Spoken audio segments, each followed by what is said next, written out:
Before we get started, please put these on mute, or whatever it is you do with these whenever you do these.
Good evening and welcome to the June 10th, 2013 Valley View School Board meeting.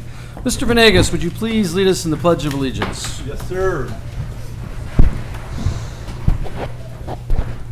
I pledge allegiance to the flag of the United States of America and to the republic for which it stands, one nation, under God, indivisible, with liberty and justice for all.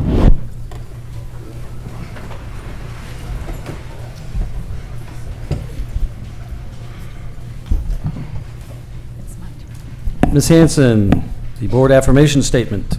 Our mission is to ensure that all students are prepared for college and a successful life academically, socially, and emotionally, as well as equipped with the necessary tools to have options and make decisions about their long-term goals. This will be accomplished by believing and working towards all students learning through rigorous curricula and meaningful, effective instruction, consequently demonstrating mastery on high-quality assessments with all stakeholders being held accountable throughout the process. Thank you. Next, Dr. Mitchum, agenda approval.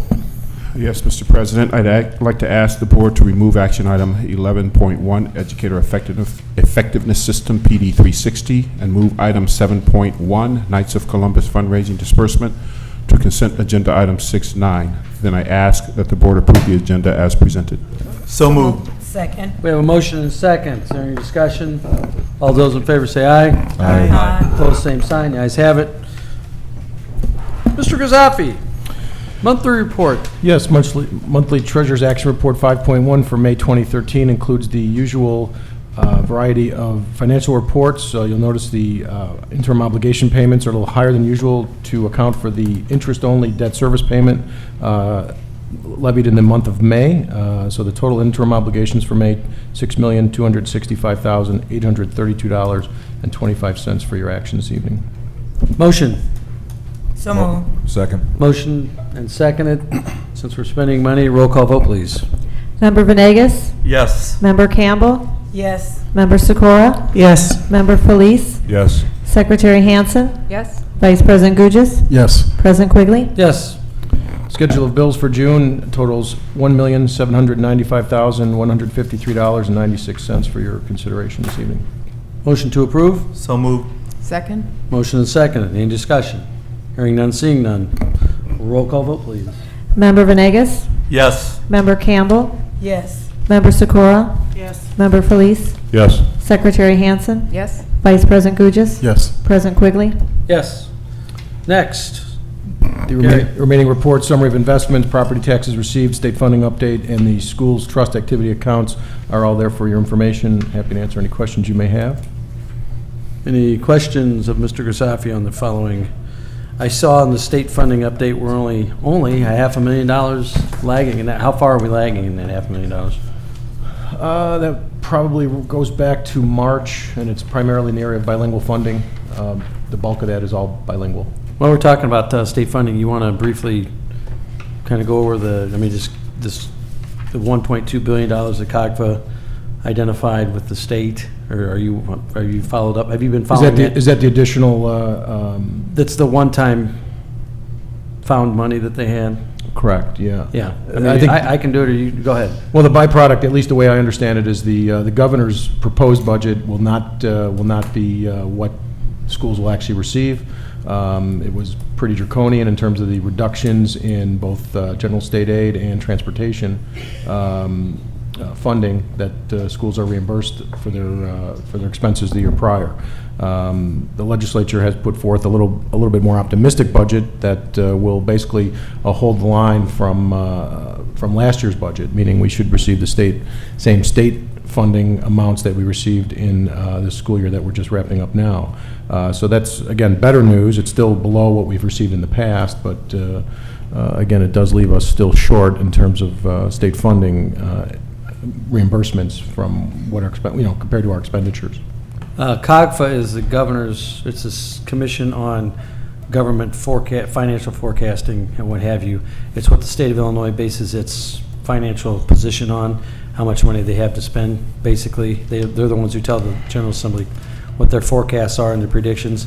The funding, what Gary's referring to, is 89% of what it was 2 years ago, and which is what this year's budget was 89% of what it was 2 years ago from our money receipts from the state.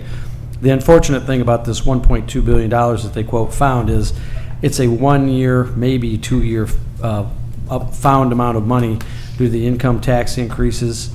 Of course, the state's income tax is scheduled to roll off in 2015. Whether they keep that permanent, I don't know.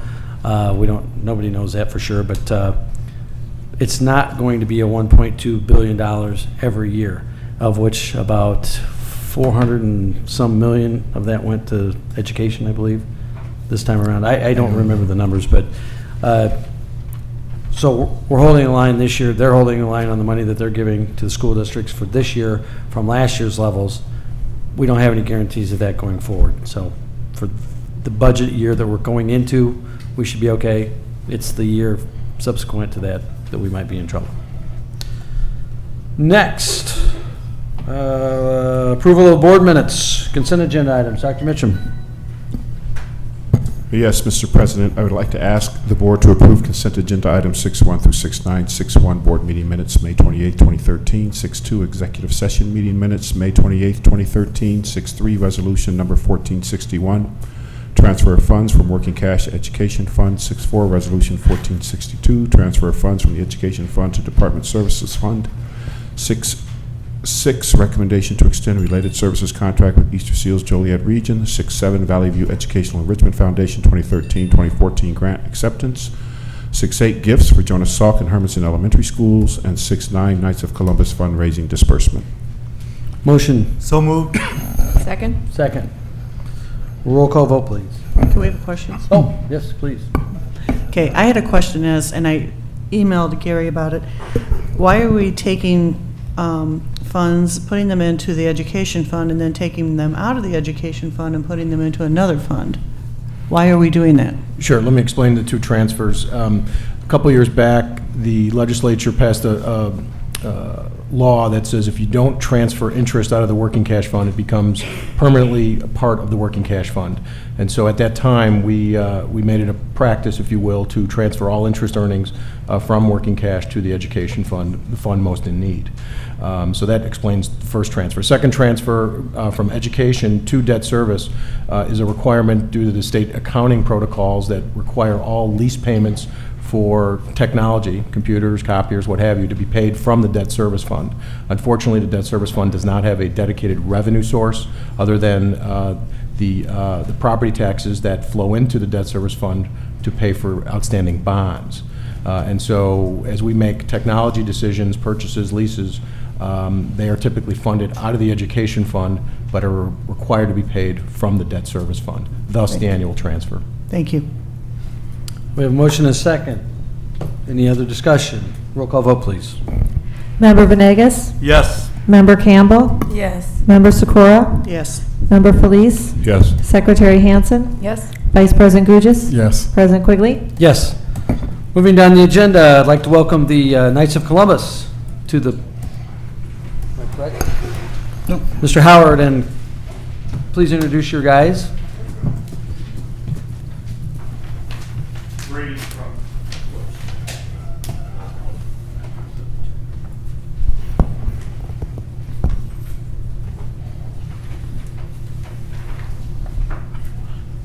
Where's tech support? I broke it. Oh, there we go. Sorry. Greetings from the Bishop Catholic Council from Romeoville. To my left, we have our worthy Grand Knight, Andy, and our Deputy Grand Knight, Rick Skorsky. Myself, Gary Hoffman, I'm the fundraising chairman for our council. Of all the events that I chair throughout the year, there is one that has the most impact, I think, to not only our community, but to the kids themselves, and that's the Tootsie Roll Drive that we have every September. This year, we are dispersing funds to 4 schools and 2 organizations outside of Valley View, the Tri-County SRA and the St. Andrews School. We have disbursements tonight for Romeoville High School, Hermiston, Scoff, and R.C. Hill.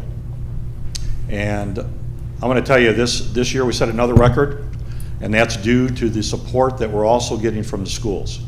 At one point, we actually had more people from the school district than we had the Knights out there at one particular time, and that's a great thing. It's a 3-day event.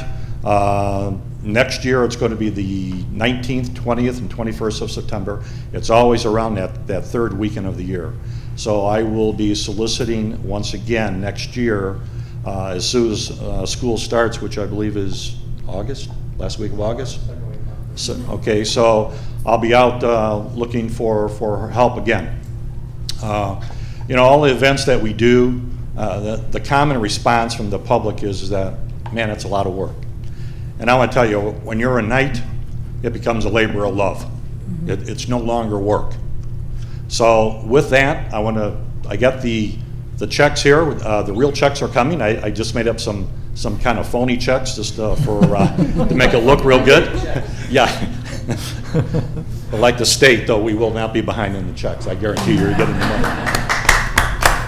Okay, Romeoville High School.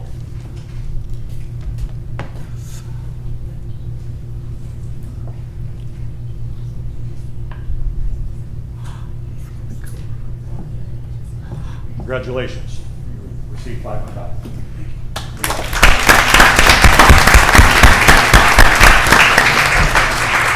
Beverly Scoff.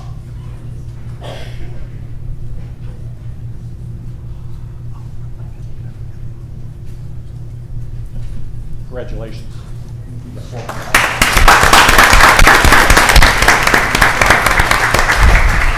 R.C. Hill.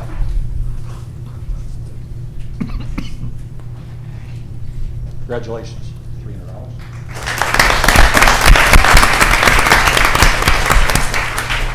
Before I call the last school up here, I just want to say one thing about this school. The support we got from this school is unbelievable. We had 15 volunteers, and not only was it that, but also they collected inside the school. Any faculty members that couldn't help us out, we had somebody working inside. Her name is Roselle Julitz, and she's assigned to that school. She does an outstanding job. So for the Hermiston School, we have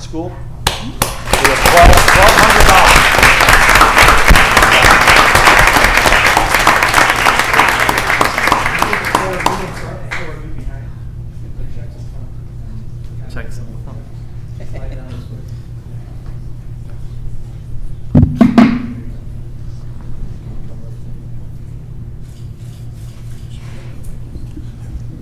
Thank you, gentlemen. It should also be pointed out, I believe Mr. Venegas is a Yes, Knight. sir, I am. Third-degree I think knight. I've seen you in your full regalia. I just want to thank all of the, not just the Knights, but there are so many supporting entities in our communities in Valley View that help the schools, and they should all be recognized, and we do so individually and sometimes in groups, but just even in public, when you see the folks that help the school district, thank them. A great deal of time, but it's clearly a labor of love, as they said. So thank you again, guys.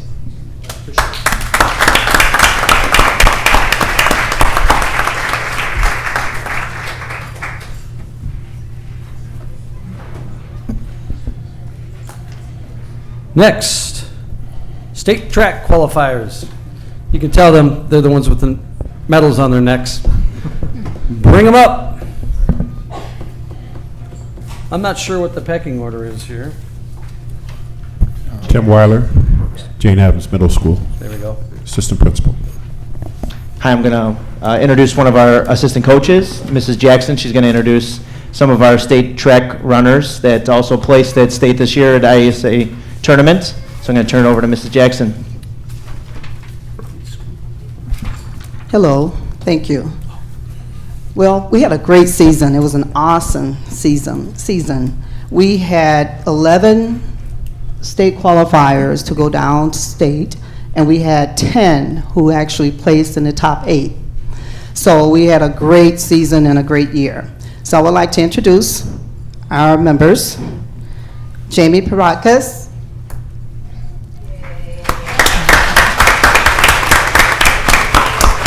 Carly Say. Kiera Watts.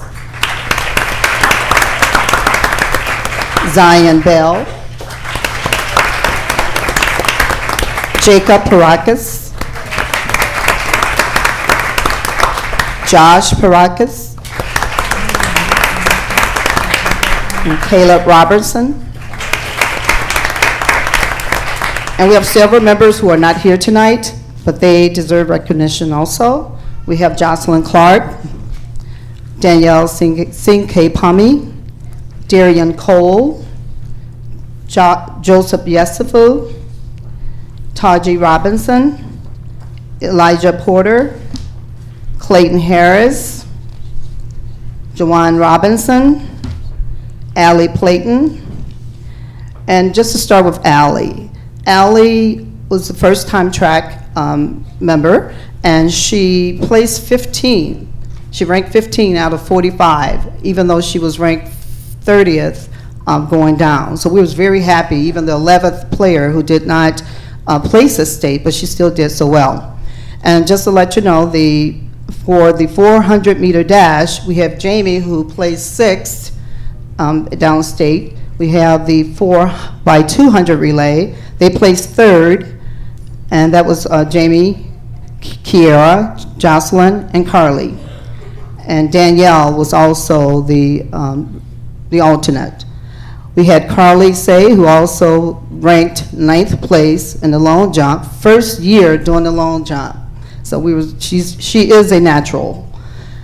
Jake, this is a 4x2 relay. Jake Parakas, Zion Bell, Josh Parakas, Caleb Robinson, and they placed 5th. So we were very happy, and we were so pleased of our members. And all these are 8th graders here tonight, so I would like to wish you a very successful year in your high school years. Thank you. Thank you.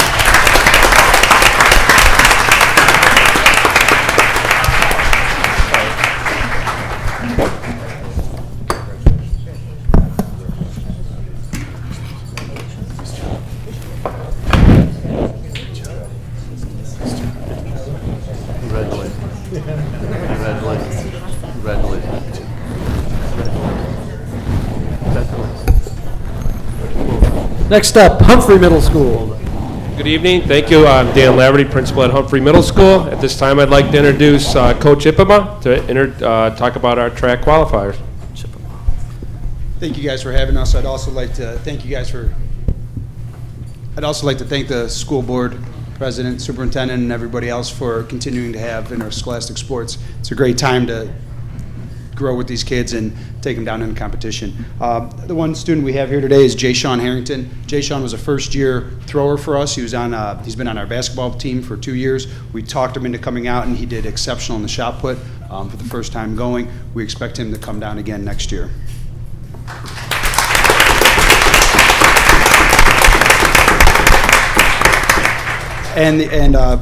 as we're used to in Bolingbrook, for people knowing us about our girls' basketball program at the high school level, we're starting to gain recognition downstate and across the state for our 4x100 meter relay teams.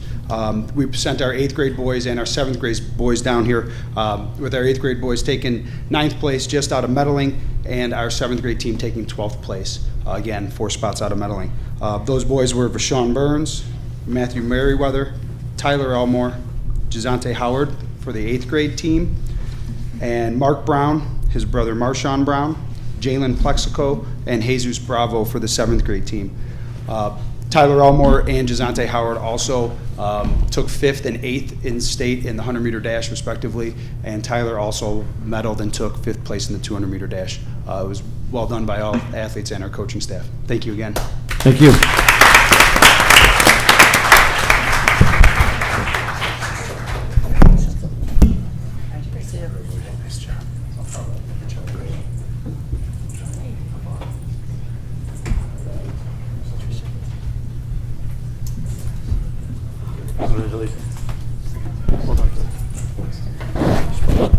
He said 35 feet. That's a long way to put an 8-pound shot. Good evening. My name is Tricia Rollerson. I'm the principal at Lukanzik Middle School, and at this time it's my pleasure to introduce to you 2 of our track coaches, Mr. Brian Simic and Mrs. Tammy Rotelli.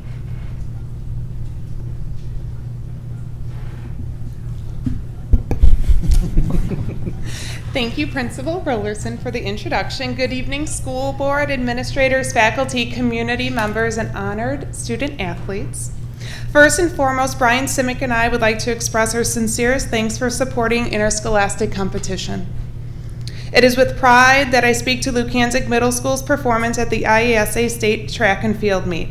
The student athletes I'm about to name have distinguished themselves amongst their school, district, regional, and state counterparts by embodying our school's motto, Sparks with Excellence.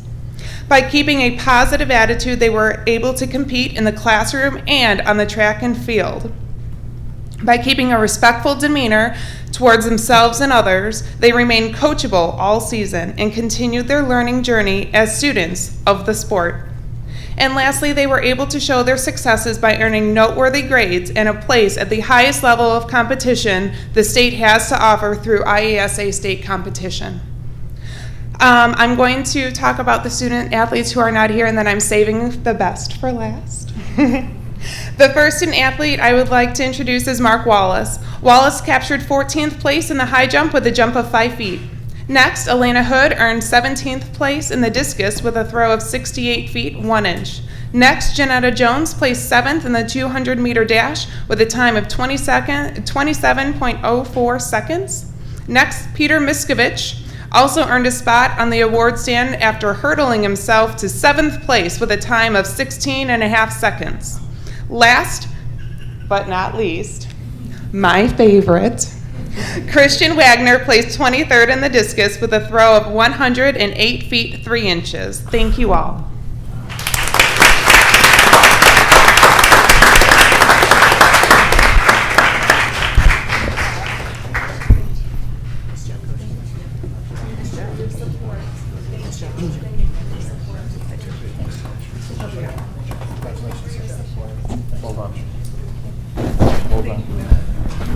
Last but not least, Vito Martinez. Good evening. I'm Marina Kosak, Assistant Principal at Vito Martinez Middle School. It is a great pleasure and a great honor to recognize some of our student athletes tonight. In order to do this, I present to you Mr. Dennis House, our Athletic Director. Good evening, board members and senior leadership. It's our honor to be here tonight. I have 5 young ladies here that I'm thrilled to have be representing our school, Vito Martinez. Ironically, they're all 7th graders. So the good news is they're all going to be back next year, hopefully. There's been some talk about some people moving, but I won't let them. I'm going to find some way. Well, they sold you out there, right, didn't they? Find some way to keep them here. First of all, our 4x100 relay team. We finished 3rd place in the state, and I have to say we edged out Brooks Middle School by 1/100th of a second. So Brooks got 4th, and we finished 3rd, but it was a really close race. So members of our 4x100 relay team, first of all, Katie Kerwin, She went down as an alternate. Idara Enyang, Sydney Murph, and Tommy Van Dyke.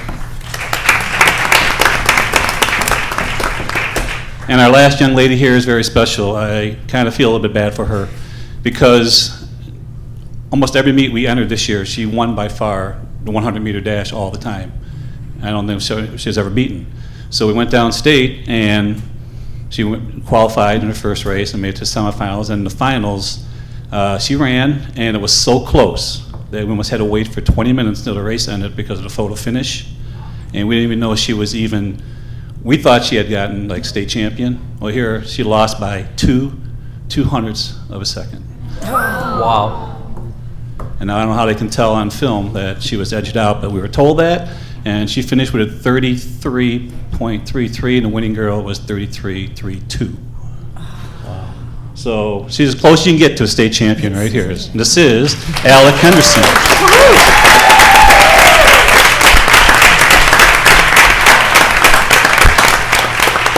And more importantly, they're not only great representatives of our school, but they were great representatives, you know, even outside. So they're a pleasure to have down in Peoria. So thank you. Thank you.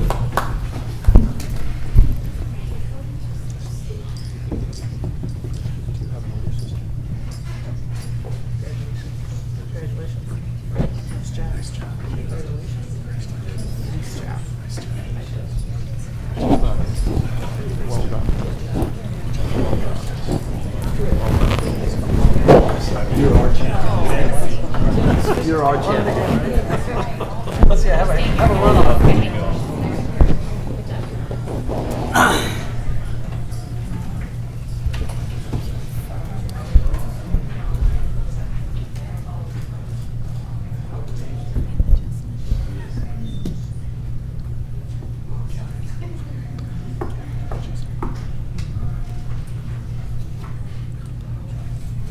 Next up, BHS girls.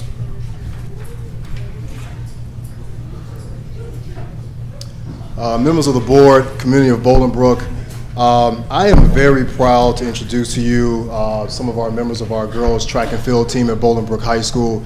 I'll be quick. Despite inclement weather all this past year, and despite pre-existing injuries that hamper some of our girls, most of our girls persevered, and we are a very young team, very proud of them, and please be ready for more to come from these young ladies and the other ladies who are not here.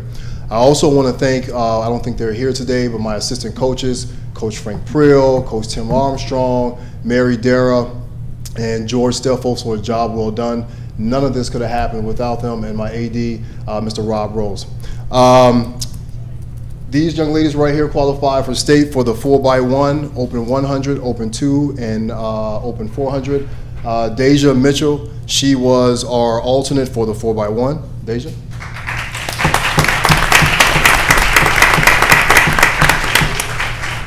Kendall Miller was our alternate for the 4x1. Kendall. Charlencia Stennis, who broke our school record in the Open 400 in 57.9 seconds. Wow. Jessica Watkins, not only was she a member of our state qualifying 4x1 team, but she also was in 9th place in the Open 1 and Open 200. Jessica Watkins. Thank you so much. Really appreciate it.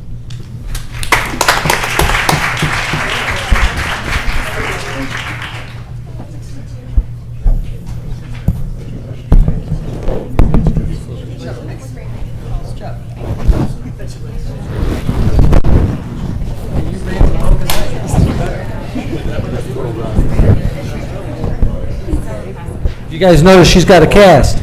She went to state and ran in a cast.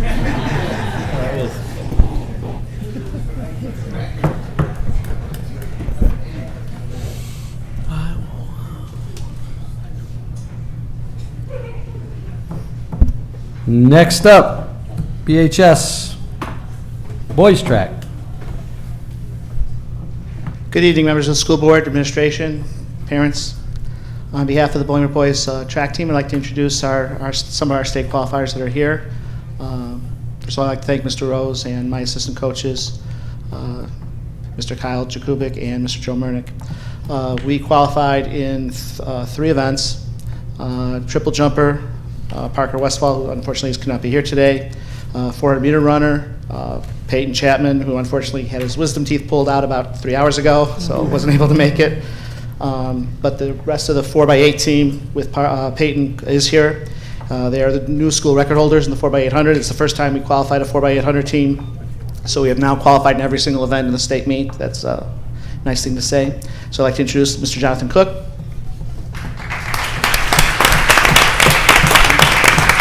Mr. Jerome Davis. And Mr. Keith Perry.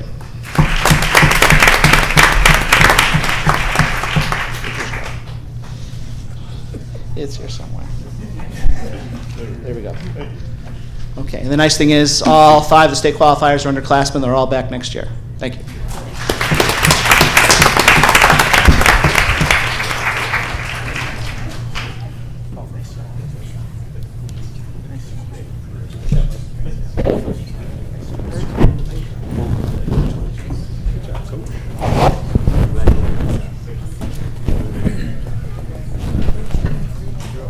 Next up, RHS, Principal Kinder.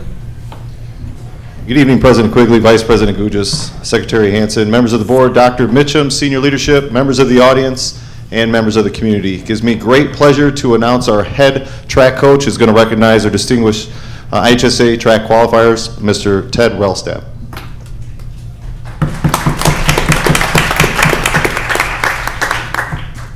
Hello, and thank you for giving us the opportunity to come before you and recognize the successes that our girls track team has had.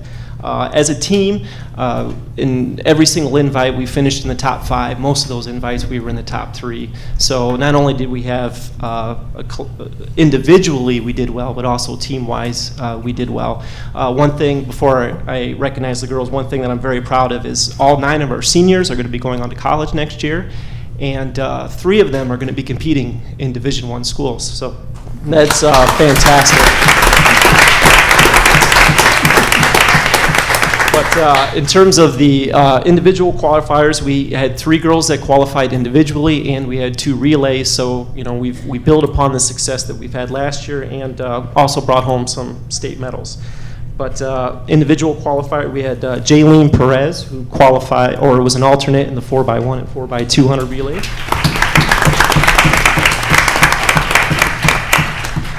Jasmine Triplett, who also was an alternate on our 4x1 and 4x2.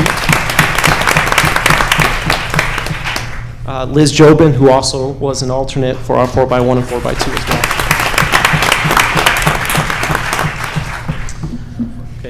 We had a couple girls that couldn't make it, but the girls that are here, we had Colleen Lilly, who ran on our 4x1 and 4x2, and she qualified individually in the 200-meter race, which I believe it's been several years since we've had an individual qualifier in a running event, so that's great for Colleen.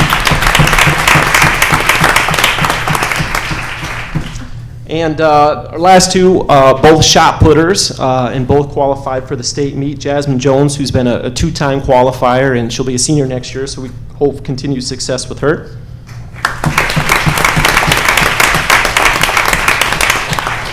And our last qualifier was Raven Kelly, who had an outstanding year and ended up finishing 8th at the IHSA state track meet, so an all-state competitor.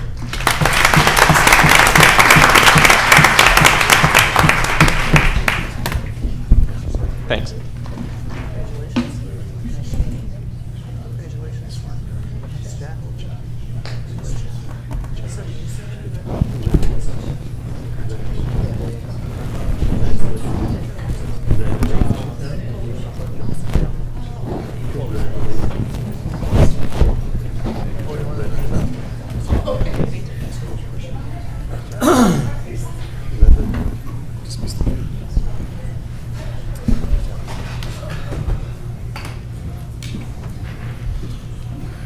Kids don't feel the need to stick around. We know it's summertime. You've got a lot of homework to do.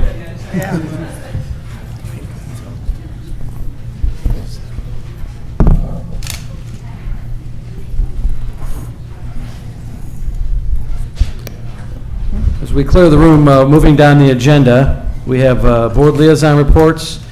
Any and all from my right, Mr. Venegas? None. Nothing on the left?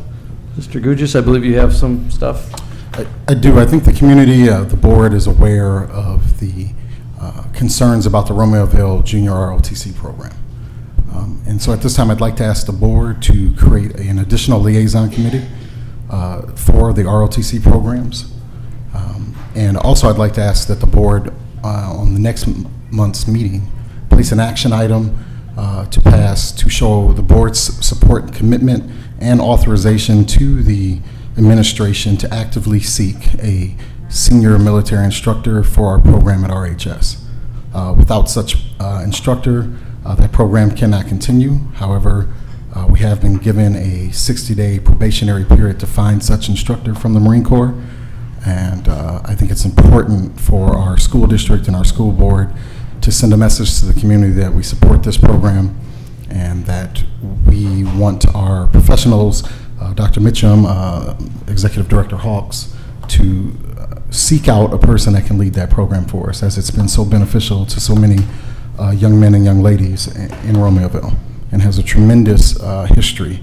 Just this year, Daniel Kwan received a $180,000 scholarship for being in that program. Dr. Mitchum, is there anything you'd like to add to that? No, I just concur with your recommendation for the board to take action on this July 15th. Absolutely. You know, since Rick brought up the board appointments, I've discussed individually with the board members the various committees that we have. Just going down the list as it's presented on to me, Village of Bolingbrook, Member Campbell, myself, Village of Romeoville, myself and Mr. Venegas, Bolingbrook Park District, myself and Member Felice, Communications Council, Ms. Hanson, AFT, myself and Vice President Gugis, Wilco Liaison, Member Felice, School Board Association, myself and Member Campbell, Subdivision and Site Acquisition. I've got myself and Ms. Hanson on there, but there's not much going on with that, so it might not meet much. The Illinois General Assembly, myself, Special Ed Task Force, Member Campbell, Future Growth Committee. Since we don't have anything going on, I'm going to kind of mothball that committee for now. Academic Committee, Member Gugis and Deb Sikora. Gifted Committee, Crystal. Legal, myself and Member Venegas. The Handbook Committee, Member Venegas and Member Sikora. Calendar Committee, Member Sikora. Finance Committee, myself and Member Gugis. Safety Committee, Member Hanson and myself. And Technology, Member Hanson and Member Gugis. And with that, we'll also add this other committee for our, let's call it the ROTC committee, I think, because we do have two programs, one at each school. And I think it'll be an ad hoc, as all these committees are, as needed. But when this issue came up, and this is not the first time it's come up, I have, just speaking for Steve Quigley, not the board, no interest whatsoever in seeing any of our ROTC programs being diminished in any way whatsoever. Other board members feel like chiming in, please do. That's my 2 cents worth, and I will do what I can do. And I have been on the phone. I know the superintendent has been on the phone to people in Quantico, Virginia. I have been on the phone to the Major General who's retired from the Illinois National Guard. He has been working behind the scenes to find somebody. He is also he's retired from the Army, but he was also a member of the Marine Corps. And so we've got some people pretty high levels trying to figure this thing out. And we want to see these programs continue. And we will do, in my opinion, what we can do to make these things happen. So please, there's a lot of rumor mill going on, and it's not true. If you haven't heard it from up here, it's strictly rumor. And if anybody else would like to add in, please do. If not, that's fine. But that's where we're at right now, and we want to see this program continue. It's an outstanding program. I've gotten a bunch of emails from folks that say, I even actually at graduation at RHS, I had a gentleman walk up to me and say, thank you for having the program because it saved my son. And I don't know what it saved his son from. I didn't want to ask. But he told me it saved my son, and that's enough for me. So, and to give these kids to go into ROTC or junior ROTC and then go into college in ROTC and and those who choose to serve their country and go in with that advancement. I have a nephew who is an ROTC. He is the number 2 student at Western Illinois right now. He's been nominated for a Rhodes Scholarship. He's been nominated for a Truman Scholarship, and he personally told me it's because of his ROTC program at high school that got him to where he is now with self-discipline and what have you. So I want to see our ROTC programs achieve at the highest levels they possibly can. So thank you, and hopefully that'll put some of that to rest. Agreed.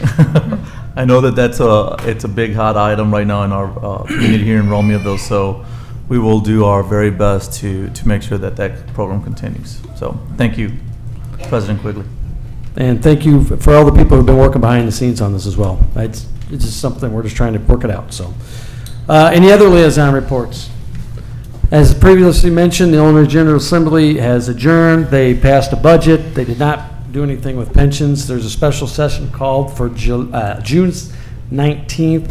In a special session, the General Assembly is only allowed to address one issue, so it will not be a general session. Unfortunately, in a special session, they can decide to go into a general session if they want to. So there's bills that are out there that may or may not affect education that can be acted on. But if they only act on the pension issue, then maybe they'll get some resolution to that.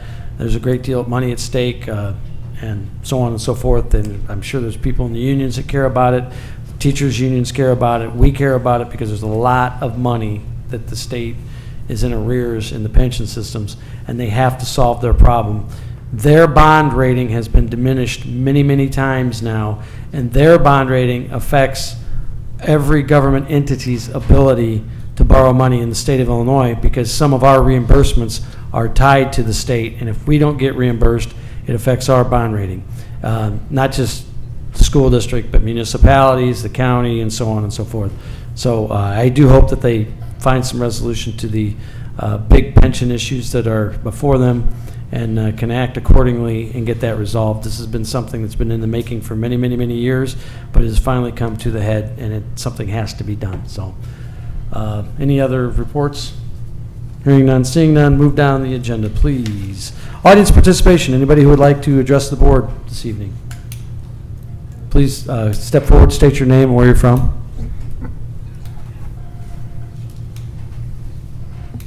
Hello, my name is Elvia Garza and I live here in Romeoville.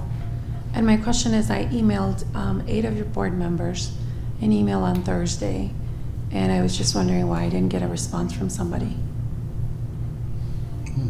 I'm not sure if I got a... I know I did send one to you. Well, I usually see all my emails, but I don't... Did you get one? No, ma'am. What's your name again, ma'am? I'm sorry. It's Garza. Elvia Garza. And the email was in regards to Christian Garza, which is my son. He attended Lukansic. I'm sorry, ma'am. I did not receive an email from you. Can we talk after the meeting?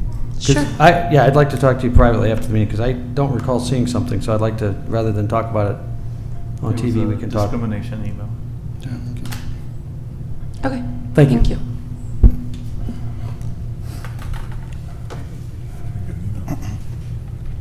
Next up, student due process. Dr. Mitchum. Yes, Mr. President, I would ask that the board approve student due process cases A through L as presented. Motion to approve. Motion. We have a motion and a second. Is there any discussion? Roll call vote, please. Member Venegas? Yes. Member Campbell? No. Member Sikora? Yes. Member Felice? Yes. Secretary Hansen? Yes. Vice President Gugis? Abstain. President Quigley? Yes. Next, action items, or action report number 11, as amended. Good evening, President Quigley. Tonight I bring to you Action Report 11.2, which is seeking your approval for the adoption of the 2013-2014 school year calendar. As per usual practice, calendar committee met last school year and developed this recommended calendar. The committee consisted of certified and classified staff members from all grade levels, along with union representation. Parent representatives also reviewed the calendar and provided input. The committee took into consideration state guidelines, required legal holidays, election days, collective bargaining agreement language, and input received from various internal and external stakeholders. in creating a calendar that was as conducive as possible to providing students with quality instructional time. Due to recently ratified contract language, an additional parent-teacher conference has been added to this proposed calendar. Motion to approve. So moved. Second. Motion and second. Is there any discussion on the proposed calendar? Would definitely like to make a note to parents that Valley View will now have 2 parent-teacher conferences. It's something that our community has long asked for. Only having one seemed a little short-sighted, but we will now have 2 parent-teacher conferences. In addition, our first and last day of school will be full days. That is correct. That is per Illinois State Board of Education guidance. Our first day of school and our last day of school will now be full school days, as will all other public schools in the state of Illinois. All right. We have a motion and we have a second. Any other discussion? Roll call vote, please. Member Venegas? Yes. Member Campbell? Yes. Member Sikora? Yes. Member Felice? Yes. Secretary Hansen? Yes. Vice President Gugis? Yes. President Quigley? Yes. Next, Mr. Krisafi, property casualty insurance. Yes, 4 actions this evening, beginning with the renewal of their property casualty, student accident, and fiduciary liability insurance review. They are asking for a 7% increase over the prior year. Majority of that increase is due to the increase in insured values due to the all-day kindergarten projects, additions, and renovations. Excuse me. We're also noticing or being requested to accept, I guess, a 108% increase in our basic student accident coverage, going from $111,000 to $232,000 for next year. We feel that that's probably due mostly to the fact that many of our families have no access to primary health care. And so this coverage really provided 24/7 coverage for all students during school-related activities.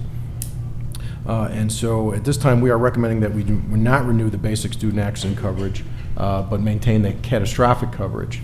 You'll see there that that provides a 10 years of coverage with a $5 million limit, subject to a $25,000 deductible. This is in line with a Senate bill that's currently on the governor's desk, waiting for action, that would require all schools to provide such coverage. We have been providing it for the last 4 or 5 years. And we actually provide it in terms that are greater than what's being minimally required.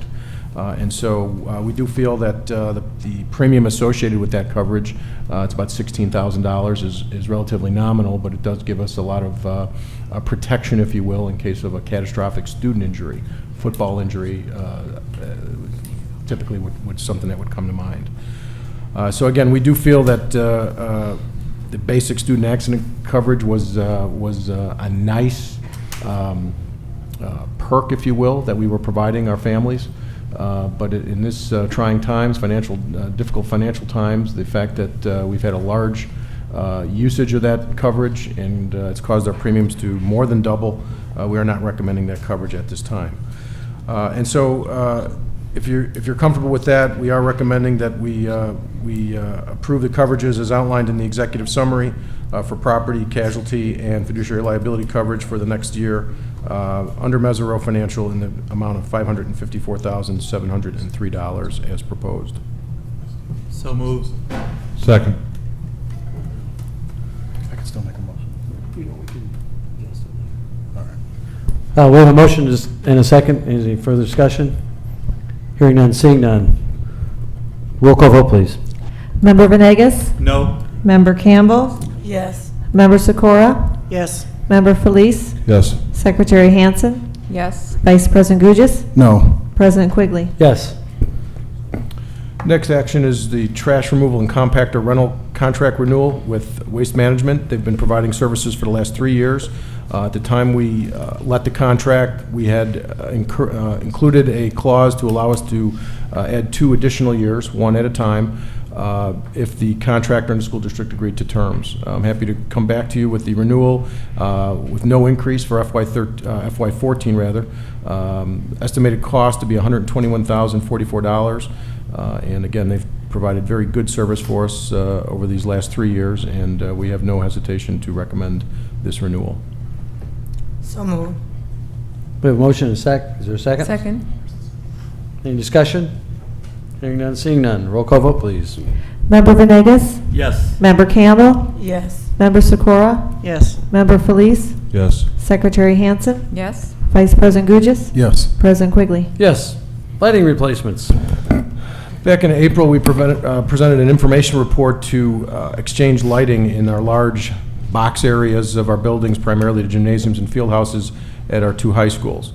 What you have here are the results of those bids as they were received and read aloud.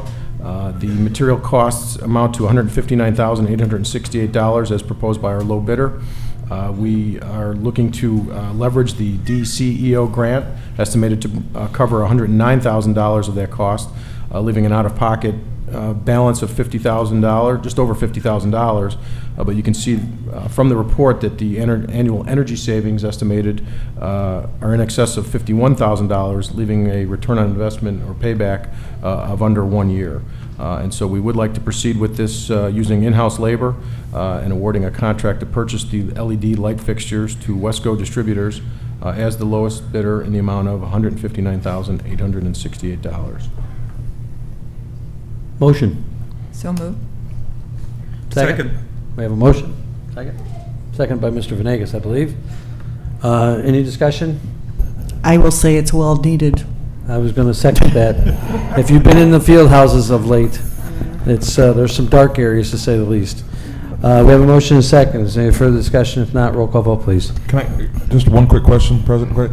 Are these those long-term bulbs that you don't really have to worry about ever burning out? And They are LED fixtures which have a very long life. Really, we look to save not only the energy cost, but the labor cost in terms of replacing not only bulbs as well as ballasts. The fixtures that are currently installed have a high threshold for maintenance, or low threshold for maintenance, I say. These have a much higher threshold for maintenance. I would assume then with these, there's some kind of warranty that comes with these if there's some kind of premature. Yeah, I don't know what the warranty is. Mike, would you know what the warranty is? 5-year warranty. Okay. Thanks, Mike. Sorry, Steve. Yep. Roll call vote, please. Member Venegas? Yes. Member Campbell? Yes. Member Sikora? Yes. Member Felice? Yes. Secretary Hansen? Yes. Vice President Gugis? Yes. President Quigley? Yes. Final action this evening is the software service and support renewal summary. We started this a few years back to make it a more streamlined approach to renewing the various software titles that allow us to operate on a day in, day out, year in and year out basis. So we've got a list there of 16 various titles with short descriptions of each, and we are recommending renewal of all of those titles in the amount of $694,200 for FY14. Motion. So moved. Second. Motion and second. Is there any discussion? Hearing none, seeing none. Roll call vote, please. Member Venegas? Yes. Member Campbell? Yes. Member Sikora? Yes. Member Felice? Yes. Secretary Hansen? Yes. Vice President Gugis? Yes. President Quigley? Yes. Ms. Hawks, personnel issues. Thank you, President Quigley. Action Report 13.1. This evening, we're seeking your approval for the Consolidated Action Report. We have 126 items for certified personnel, 65 for classified, 2 for administrative classified, and 7 for administrative certified personnel. Motion. So moved. Second? Seconded. Any discussion? Hearing none, seeing none. Roll call vote, please. Member Venegas? Yes. Member Campbell? No. Member Sikora? Yes. Member Felice? Yes. Secretary Hansen? Yes. Vice President Gugis? Yes. President Quigley? Yes. President Quigley, before we move on, I would just like to make notice in the Consolidated Action Report that was just approved, we did recommend the new Woodview Elementary School principal, that is Ms. Jody Ellis. If she'd like to come to the podium.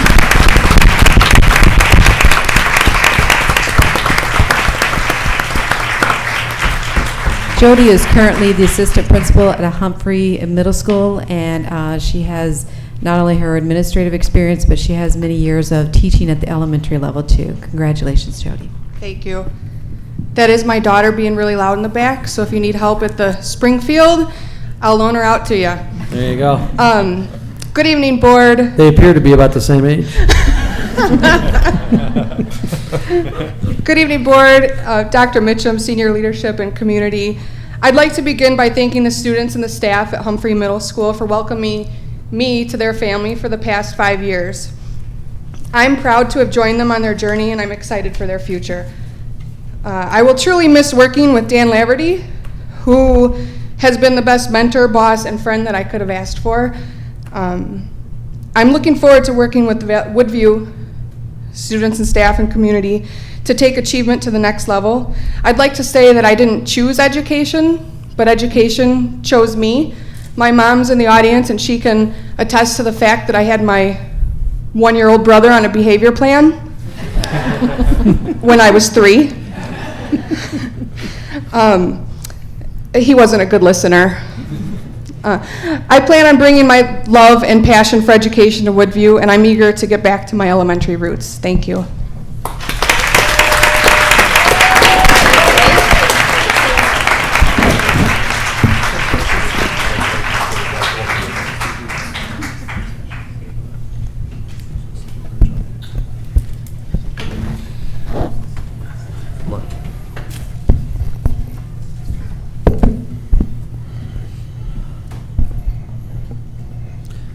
Next up, Ms. Kinder, if you would. Good evening. Thank you, President Quigley.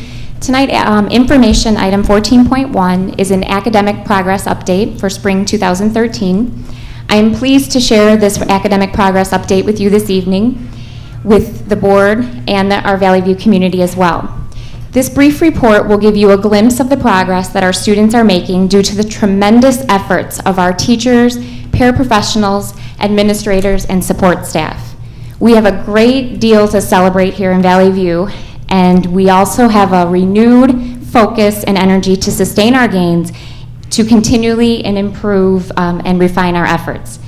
The data that we are going to look at this evening is going to focus primarily on academic. You will hear us talk a lot about MAP data, measures of academic progress, which has been a very useful tool for us in measuring our gains, but not only that, but highlighting areas that we need to continue to focus on to improve. The data that we are going to look at this evening was prepared by our data and assessment team. Kelly Gilbert, Director of Data and Assessment, if you could come on up and join me. Michael Lacasio, who is an assessment specialist who works behind the scenes and does a tremendous amount of work for us. And Erica Ekstrom, our Executive Director of Student Services. And then Ricardo Sanchez, Director of ELL Bilingual Education, also contributed to this report. As I mentioned, we are going to take a look at MAP data. Just to remind those of you who may be new to the Valley View community, this is our second year with using this assessment at grades K through 8. And then this current school year, 2012-2013, we expanded this assessment tool to use at our 9th and 10th grade level. We also are going to take just a quick look at our Children's Progress Academic Assessment, which is a bilingual assessment that we use for our students, our bilingual learners, Spanish-English learners in grades K through 2. It is kind of the little sister to the MAP assessment. And we'll also look at the Access test, assessing comprehension and communication in English, state to state. It's a long title, but this basically assesses the English proficiency of our non-English speaking students who are learning English as a second language. Kelly Gilbert, Director of Data and Assessment, is going to remind us of some important terms that you'll hear used in the presentation this evening, and then I will be available for questions as Kelly presents the data slides to you, as will other members of our team. Good evening. It is a pleasure to be here this evening to share with you our academic progress that we have made thus far this year. Some important terms to consider as we move through this presentation. We'll be looking at achievement. Achievement is defined as attaining a designated level of performance. We're most familiar with achievement as looking at meeting or exceeding on the ISET assessment. We're also going to be looking at growth, improvement, either within a school year or between a school year. It's very important, as you'll see a lot of our slides this evening pertain more to the growth that we saw and are continuing to see on the MAP assessment and the Children's Progress Assessment. RIT score, I know that was a very common question within our community forums. I just wanted to clarify. RIT score is a consistent equal interval scale used to measure instructional growth over time. RIT stands for a Roche unit. Typical growth is a standard measure of growth on MAP. Growth is seen by 50% of students across the country at each fall score in each grade level. College and Career Readiness will refer to the presentation as CCR. It currently is our district benchmark, measured by the 65th percentile on MAP assessments in grades K through 10. This score is aligned to the skills deemed necessary for college and careers.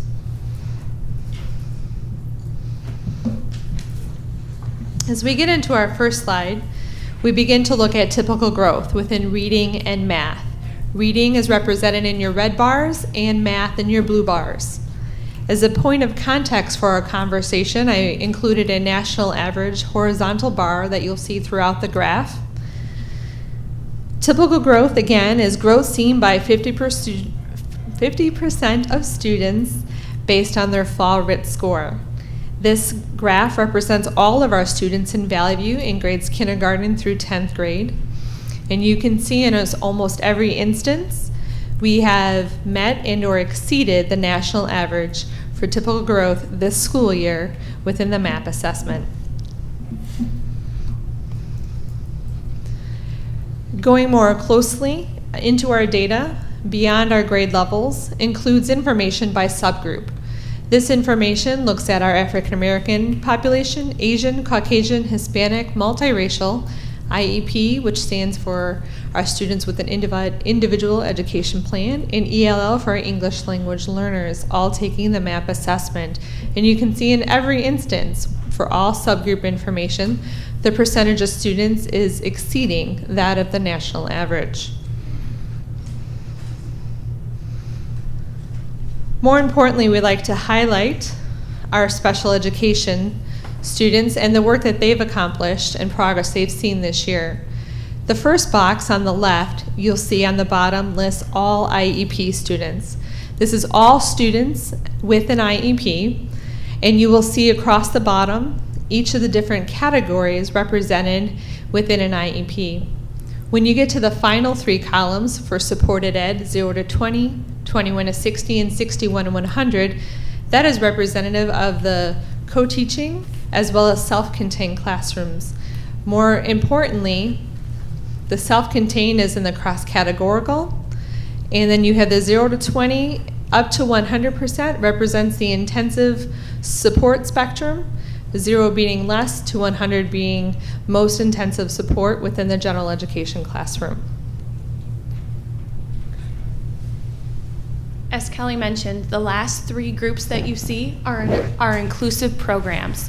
Our first two groups after the big rectangle are our students who benefit from support in a self-contained environment with with a special education teacher.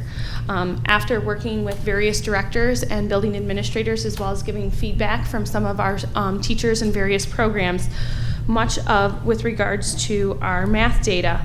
The data highlights that our students in inclusive settings significantly benefit from having instruction from both a general education teacher and a special education teacher. Some of this data is some of the data that we use to help guide some of our shifting in resources from this school year to next school year in order to ensure that we're consistently refining and improving our programs.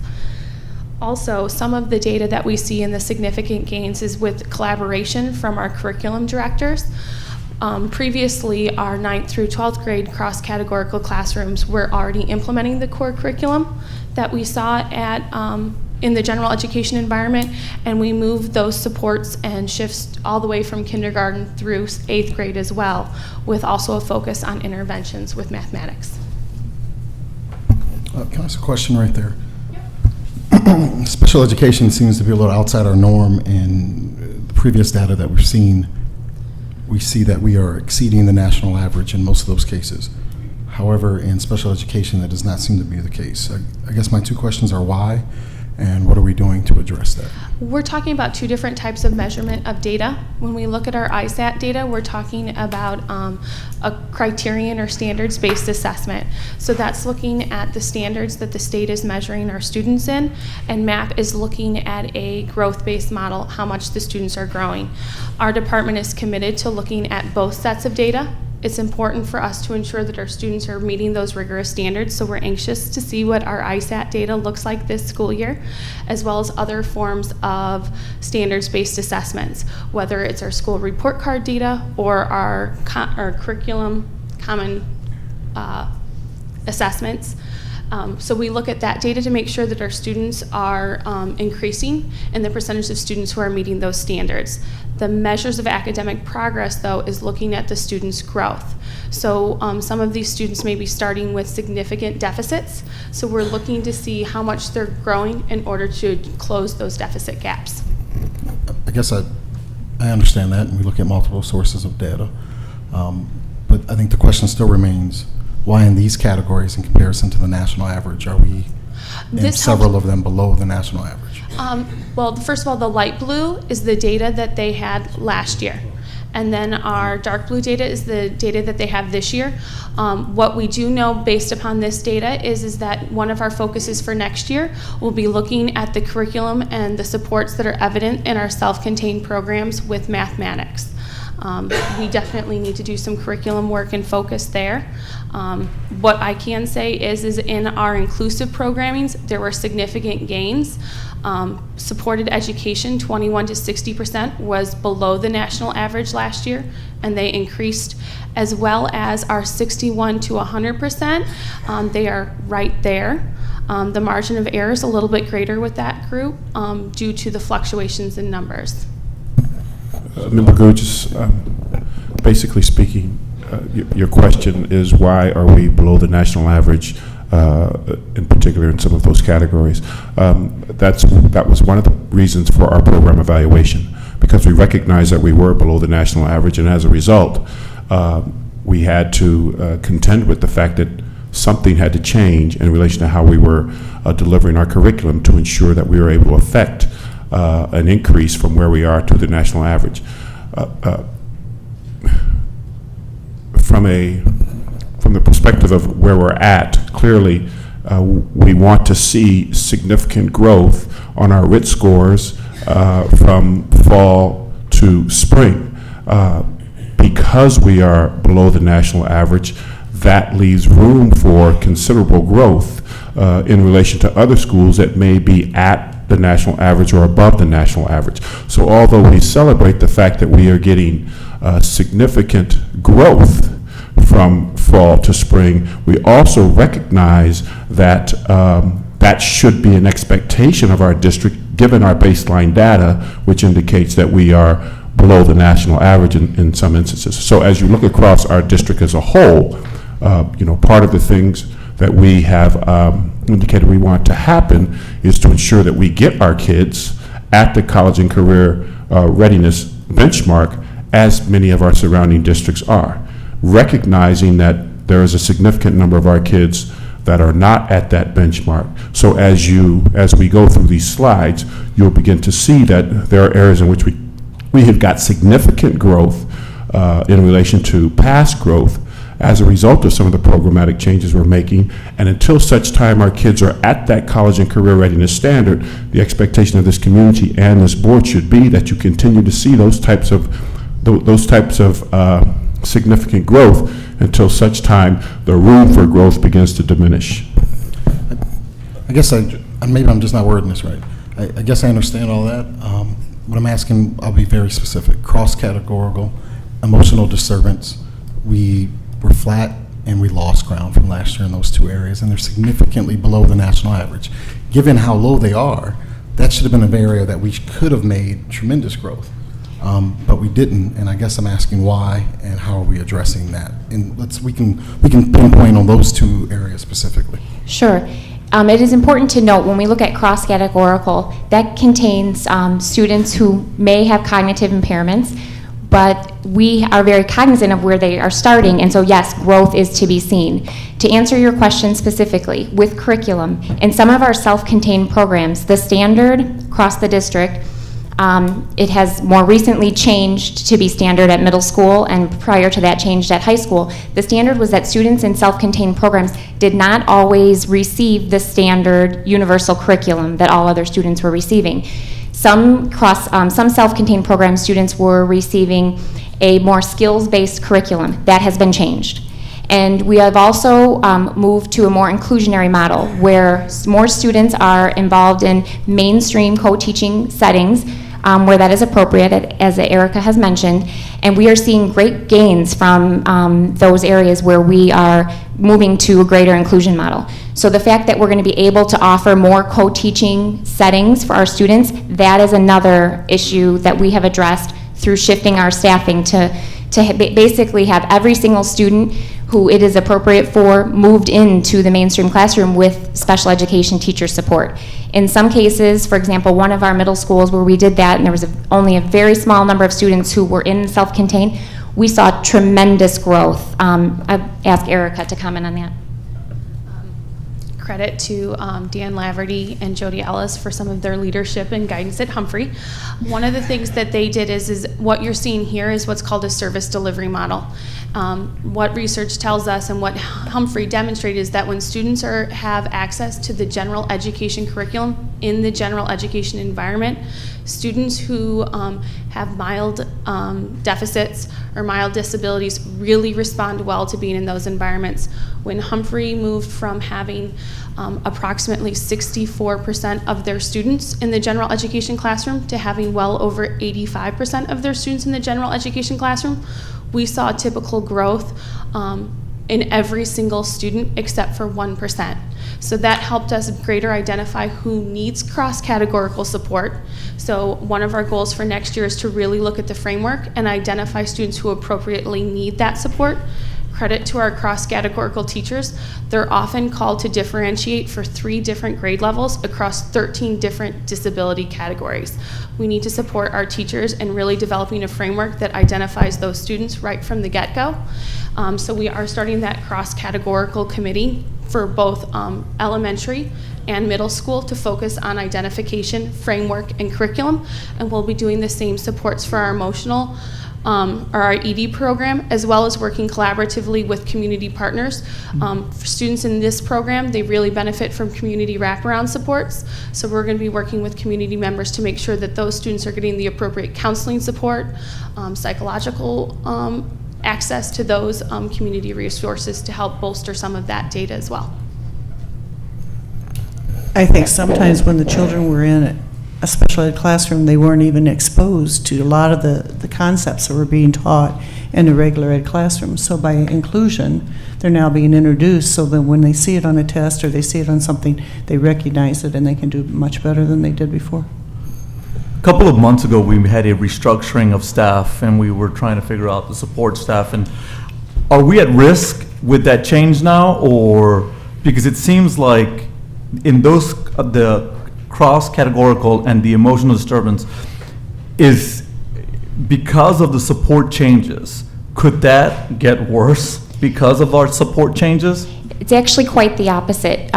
With the shift in staffing, there was a reduction in the paraprofessionals or teacher aides, but there's an increase in the number of certified teachers, special education teachers, specifically focusing on reading with literacy and mathematics. So because of that, we are now able to offer more sections of co-taught classes, but in addition to that, we're also able to offer more direct instruction, targeted skill intervention. So not only will students have access to, more students will have access to 2 certified teachers for their general instruction, but also for targeted skill instruction for things they specifically need to work on. So there will be far more students having more contact time with our certified special education and general education teacher.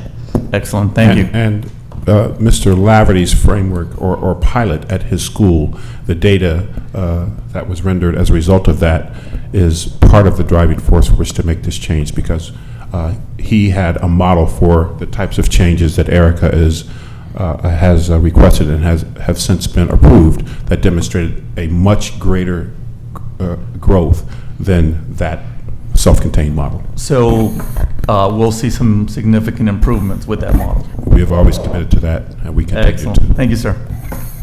Just a general statement about typical growth. I've had some conversations with Ms. Gilbert. I just have a problem with typical growth. We use it at the 50th percentile. I think that's a poor standard.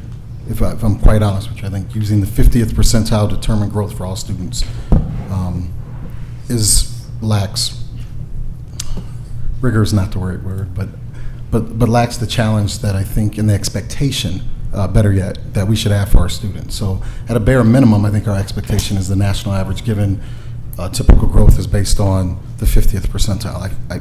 I really do find that problematic, that that's the number that we're using. That is not the number that we're using. We also find that problematic. Let me clarify, that bar across the screen, the national average bar, that is just to set a frame of reference. That is the number that we see across the nation, the NWEA, that we see for MAP, where students typically lie. We don't want to be typical, so that is the reason that we have set a district benchmark much higher. But on the MAP report, we send our parents, and that has the typical growth for their RIT score. Is that not based on the 50th percentile? Well, we do include the district benchmark, which is set at the 65th percentile. But I'm talking about for growth. The growth target is based off the 50th percentile. About what is typical, what we expect to see, that is correct. Yeah. And for many of our problem. students... That's the one I have the problem with. Okay. That we're basing that off of the 50th percentile for all of our students. When clearly some of our students should do better than that. I like to say to that. Come on. Sorry. I would phrase that as it's not the expectation, it's just a frame of reference, as Ms. Kinder was saying. It's a way to take the score the student is receiving and be able to compare it to something that is a known result. Right. So we know nationally half the students score at this point grow this much, your child compared to that in a certain way. Well, I'll give you an example that MAP points out themselves, or the NWEA points out themselves as a problem with this. 90% of the children that are in the 90th percentile will fall out of the 90th percentile within 3 years. How many? 90%. It's their data. And so that I find problematic. They're replaced by other children in that 90th percentile. I think you're referring to the High Flyers study, and those numbers are incorrect. We can talk about that later. I don't have the accurate numbers with me, but that is not an accurate statement. Okay, so what is it? Again, I don't have it with me. It's not our study, Okay. but it is not 90% of the students. What number is it? You don't know? I believe it was 2 out of 5, which 2 out of 5. It was higher than that. 2 out of 5 fall and 3 replace them between 3rd and 8th grade. In the sense, if it's the 90th percentile, it should be the same number that leave and come in, should it not? Well, again, it's not our study. I'd have to read through it again. I can sit with you, but as I remember it, it is 2 out of 5. All right. So the issue I have with this is that we have a standard that does not challenge our students. I think we use a national average, even though we have our target set at the 65th percentile. And those things don't seem to be congruent to me. If I'm understanding you correctly, our expectation is not set that we only expect you to grow X amount. And we know that that number varies depending on the student's starting point and depending on their grade level. In many cases, our expectation is we expect you to grow far more. Hence the reason that we've put such a focus on additional academic supports, like our middle school enhancement program, or with the intervention work that we're doing K-12. Where is that stated? For an individual child, it's always stated at the 50th percentile. Okay, I would be happy to take your suggestions or suggestions from anyone else to make that more clear on the report that goes home to parents. And I think that the information that was presented in the report was just provided to give a frame of reference as to what is typically seen as growth, and then what the district benchmark is in terms of being on track or hitting some of those benchmarks along the way to be college and career ready at the end. And I'd be happy to. Just, this is a question. If I was in the 20th percentile, and I was to hit the growth of the typical 50%, it's not enough. Would I catch up? No. Okay, so why is that our goal? That's my whole point. The 50th percentile is not our goal. Because I could be a parent, and there's my kid at the 20th percentile, and you give a goal, and it says 10, and my kid grows 10 points, and I'm like, they did what they were supposed to do, but they didn't, and we didn't. They're still behind, and they'll never catch up at that rate. So why would we ever make that our goal? And why would we put that on a report we send to parents? Okay, if you are interpreting that is our goal, that's certainly problematic, because that means that others would see it that way as well. And so I would be more than happy to sit down and discuss your suggestions so that it's clear, but I would just like to clearly state that if we have a student who is below the 65th percentile benchmark, what we know where they need to be on track to be college and career ready, we have identified those students as needing an additional support because they need more than typical growth. If you are a student who's at the 20th percentile and you just make typical growth year upon year upon year, that's not enough. So with our middle school students, and I'll use them as an example right now, we are seeing gains from students in the enhancement program where they are exceeding typical growth and well exceeding typical growth to the point where they have gained a year and a half worth of instruction for a year's time. So we know if we chart out that culmination, if we add the 1.5 and we can continue that trend, the 1.5, we can get them back on track by their high school years and by the time that they leave us. So we know very clearly that we have to have a targeted focus. So the 50th percentile is most definitely not our goal. That is just a frame of reference so that we can see what is typical, and we know in many cases we need to exceed typical. And you referred to our highest level learners previously. We are also well aware of their growth as well. In the introductory comments, Kelly mentioned achievement versus growth. If our targets are set on achievement, we would ignore our high achieving students completely because we would say, they're okay. They're in the exceeds category. They're just fine. Well, that's not enough because we need to look at those individual students and ensure that they are growing as well. And not just say, okay, you're in the top, we're going to ignore you and focus our efforts elsewhere. So, Member Gugis, you are a member of the newly formed Gifted Committee. We have a lot of other work going on that it's targeting honors curricula, that's targeting enhancing, enriching our curricula, building up our advanced placement offerings, and a slew of other things. And so, when you mentioned the High Flyers study, we are well aware that many of our high-achieving students do stagnate or perhaps drop if they're not receiving the appropriate challenge, which is the very reason that we are focusing our efforts on ensuring that we are seeing growth from all levels of our learners.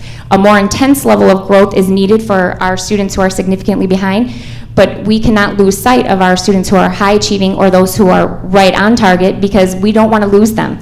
We can't wait for them to drop out, to fall down, to say, oh, we need to bring you back up. So we do have a concerted focus on all of those areas at this time, and we'll continue to do so going forward.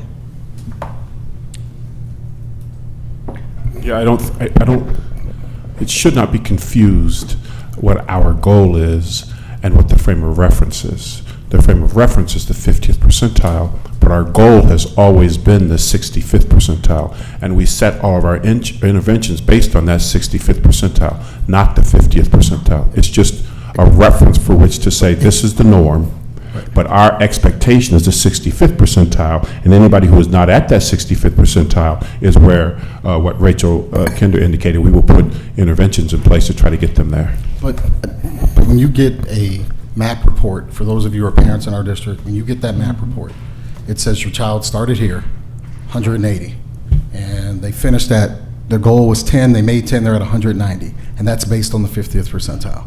And that's problematic if your child's obviously below. You will think your child met what they needed to do, but they didn't, as you guys have well said, if they're below. And so while that may not be our internal goal, it sure looks that way to the public, that is our goal. Okay, then we certainly need to do a better job of explaining that because the partner piece on that report is the district benchmark. And there will be a statement to say if you are on track or basically, Right. Meeting it or not. And so through our discussion and involvement with how we communicate the data to our parents and how our teachers communicate the data to our parents, we can certainly get better at that as we're going into year 3 of using this assessment.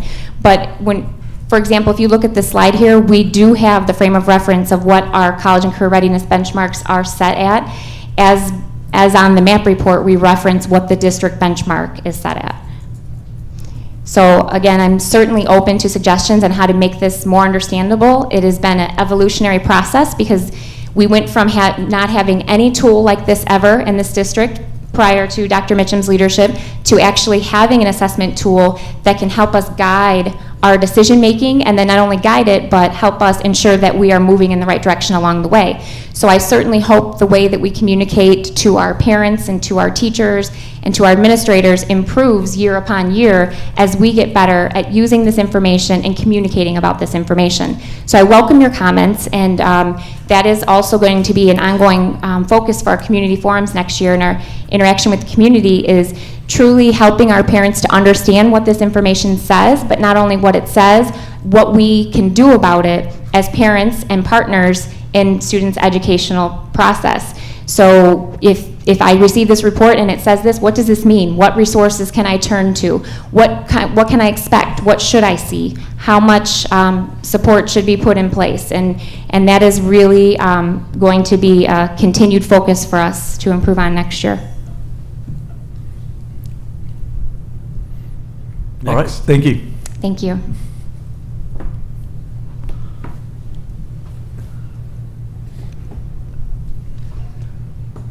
We'll segue back to our special education spotlight, looking at our reading, and Erica can briefly share with us on this. As we talked about in the last looking at mathematics, the last 3 sections look at our inclusive programming, and our first 2 sections look at our self-contained settings. Throughout every program in our student services department, our students not only made gains in reading, but in many areas significant gains in reading. That's in part due to the partnership between curriculum, professional development, and importantly our teachers and our administrators for that increased focus and ensuring that we have the appropriate supports for reading instruction.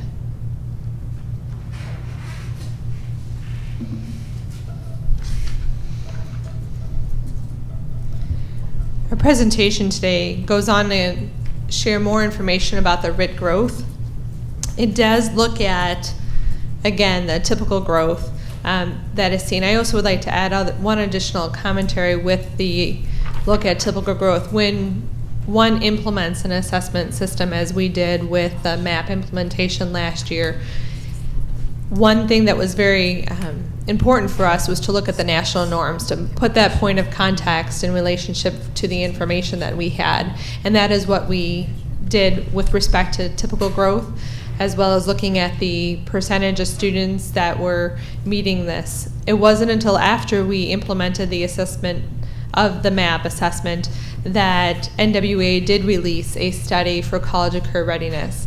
And upon review of that information, we looked at our data additionally and identified what our district benchmark was, knowing that maintaining only at that 50th percentile was not satisfactory to our needs.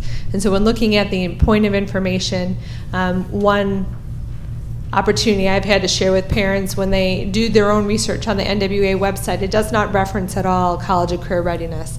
And so when you have conversations with parents and the research they do on their own as well through NWA, it is important to also maintain to some degree that level of typical growth. And so here you see the blue diamonds across the screen for the national typical growth at the kindergarten. Again, this is an average growth. Average RIT growth, that is, and so we're the average RIT that they started in the fall to the spring, what that looked like, and how our students performed against that. This is where you see this within the area of math at all levels that we met or exceeded that, so we are on track to continue to embrace that area of growth that we would like to see. Ms. Gilbert, I think what's confusing potentially to the public is the decline in RIT growth is actually not a decline in our students' performance, but just a natural decline that happens as you increase on the RIT scale. Yes. You grow less as you move up the scale. Yes. Thank you very much for referencing that.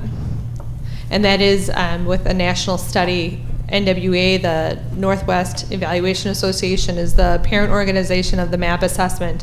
And they do every 3 years a norming study, taking all their data of all the students who take their assessment and provide norms for that benchmark of information. And that is true. This information is on their 2011 norms. It won't be until 2015 that they release their new study.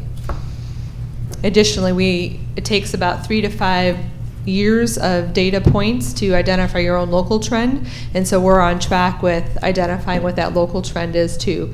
And hopefully at some point in time, our local trend will be greater than that of the national trend, and will continue to reach those high levels of expectation. This slide here is simply put looking at math progress over time as based on the MAP assessment, referring to cohort where they started in kindergarten as fall of 2011 is the white bar, fall of 2012 is the blue bar, and the green bar is spring of this year, 2013.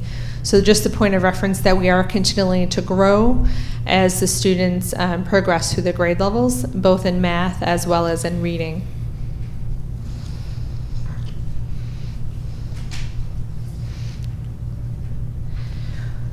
We mentioned in our community forum, and we wanted to also provide the context here within that district benchmark of college and career readiness. As you mentioned, Member Gugis, is very important for us to have identified that district benchmark and how we are doing as measured by that benchmark. And here you see an increase in both reading and math from last year to this year.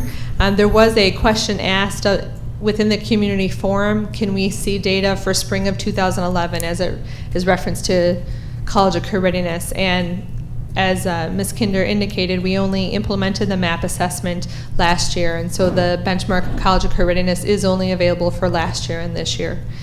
It is also an indication that we're on the right track. As we develop our trend, as I referenced, within 3 to 5 years, we'll continue to show what that increase looks like and allow those additional data points to highlight the increase that we'll continue to see over time, because that is our expectation. I have a question about this one. Yes. On the math, it goes from 29 to 31, which is only 2 percentage points, which is not statistically significant. Correct. Okay, so with that, that kind of bothers me that we're not making that kind of growth. I guess, I don't know. Everything I see, the things that we're doing in the schools are helping, but it seems like the Odyssey and those type of programs are helping in reading more than they are the math program. I'm seeing more growth in reading than I am in math. So is that due to the Odyssey is more geared towards that, or what do you think? Well, generally speaking, we're seeing impacts of, well, first let me start by talking about this slide. This slide is a piece that we need to look at in terms of also looking at the growth that we see. So while we see that we are making growth in math, it's meeting this benchmark of that college and career readiness that we have not, obviously we have a lot of room to grow. When you referred specifically to middle school using Odyssey as a supplement to their education, we are seeing gains in reading, we are seeing gains in math, and we're going to highlight that a little bit later, but we are not satisfied with that, and yes, we are continually evolving, and we do have plans to implement changes for next school year, so I can share those with you shortly.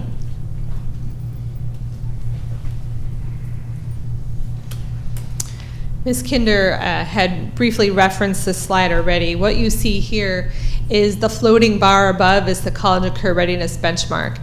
And what you see reflected in the bars of the light blue and dark blue is spring of last year to spring of this year. This is with respect to the MAP assessment in the area of math. And this is the first time, if I could highlight within the kindergarten grade level, that we are almost at that college and career readiness benchmark as a result of one indicator being the implementation of all-day kindergarten.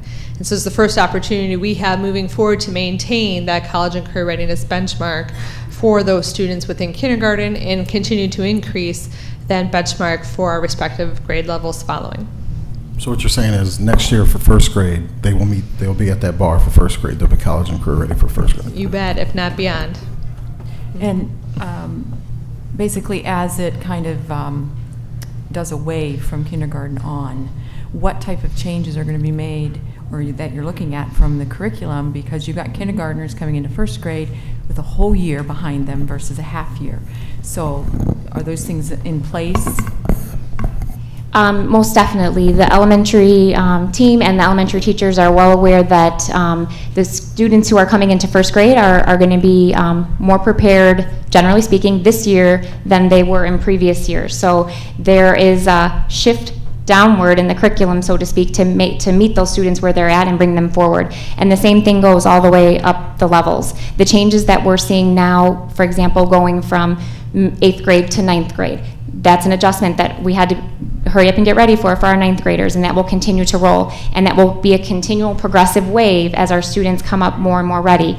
But yes, our goal when we're looking at our kindergartners there is that we keep them at that level through that intense focus as they move on to 1st grade, 2nd grade, and we catch them at the earliest signs, because it is very difficult for students who are caught in the middle or students who are nearing the end of their high school career. And so what we do for those students is we gain as much ground back, build up as much lost time as possible, and get them as far along as we can. But with our kindergartners, there's absolutely no excuse that we don't take them with us all the way up at that benchmark or beyond. And beyond is the key word here. So it's a good problem to have, to continually having to be advancing our curriculum. We have plans to get rid of more not low level, but more courses at the high school level, and have that content, which where relevant, move down to our middle schools and below, and then build on to that upper end so that our students have those more pressing rigorous options. Over time, what you should expect to see is this year's kindergartners being at or above that college and career readiness benchmark in 1st grade, and then next year's kindergartners be at or above that college readiness benchmark in kindergarten. And as each class progresses through, we will begin to filter out those what do I call flaws in the system, so to speak, that have negatively historically impacted our kids to the degree that we've had this gap in our achievement, to there no longer being a gap, and that the greater percentage of our kids are at or above that college career. So it's cyclical as the kids factor out. Now, at the same time, as we indicated from the beginning of this administration, we have not forgotten or intend to neglect those kids who are caught in the middle of the system. So there are those kids who are caught in the middle that we are putting all of these supports in place for now in our attempt to get incremental gains with these kids, because they're caught in the middle of the system, and they're caught in the middle of this paradigm shift in which we've gone from low levels of rigor to increased rigor, where we've gone from one curriculum delivery system to another curriculum delivery system. And so we're putting supports in place for those kids to try to ensure that we get incremental gains from them. So we expect to have significant gains with this year's kindergartners in all classes after them.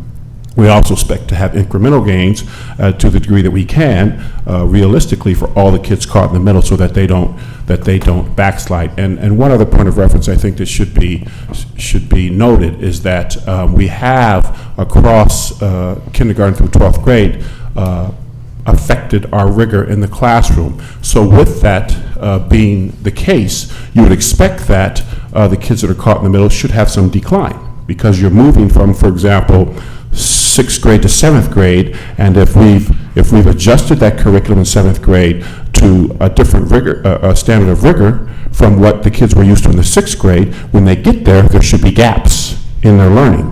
However, we are addressing those gaps, and as this data will reflect, we're still seeing, even though some of these gains are marginal, we're still seeing gains in the face of them being confronted with a rigor, with a curriculum that's much more rigorous than what they're used to. But yet, because we're putting supports in place and interventions in place and changing our delivery model, we're able to hold serve or get incremental gains with those kids as well.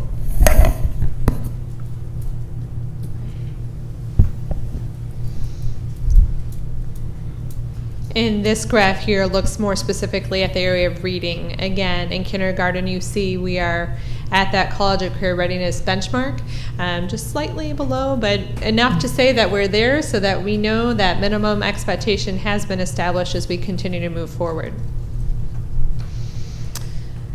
These slides here are for you a point of reference. It details more specifically each of the subgroups that we've previously discussed within the area of math, as well as within the area of reading. And we do know that gains were seen for reading and math instruction from last year to this year at that universal level. So we can look at this further, but it was provided for you as a point of reference and more information regarding our subgroups. Want to highlight, as well as we did in the community forum, to use some information about our kindergarten. and implementation of the all-day kindergarten. This here is looking at the average RIT gain. Last year, the half-day kindergarten is in the white bar, and the green bar is full-day kindergarten of this year. So this is looking at the average fall to spring student performance throughout that scope of the year. And again, I remind you that we see an increase of 7.3 RIT from last year to this year of our students who participated in an all-day kindergarten, both within reading and in math. So that is exemplary to see that, and it is also supportive of the previous information we saw with their performance as it relates to college and career readiness. And that is a delivery on what we promised as a result of the significant expenditure that the district approved in the all-day kindergarten. And we do expect to continue that trend throughout the time they graduate, so that they are truly college and career ready when they leave our system. So we conclude that the all-day kindergarten has had the effect that we wanted it to have. Without a doubt. I would also like to further highlight the impact of all-day kindergarten with our subgroups. In red, you see last year's performance where they were below the expectations, and in green, you see this year's performance where they have exceeded those expectations. More specifically, our African American population made the greatest gain from last year to this year as a result of all-day kindergarten. For your reference growth index, I apologize, we didn't include that in the important terms in the beginning. That is the growth above typical growth. And so I know, more confusing, but really what was expected, and it's that growth above what they actually were supposed to grow. So this is exactly, Member Gugis, what we want to see as we look at meeting the needs of all of our students. And we know that here within math as well as within reading, our greatest gains were seen by our African American subgroups, but all students had growth there as well.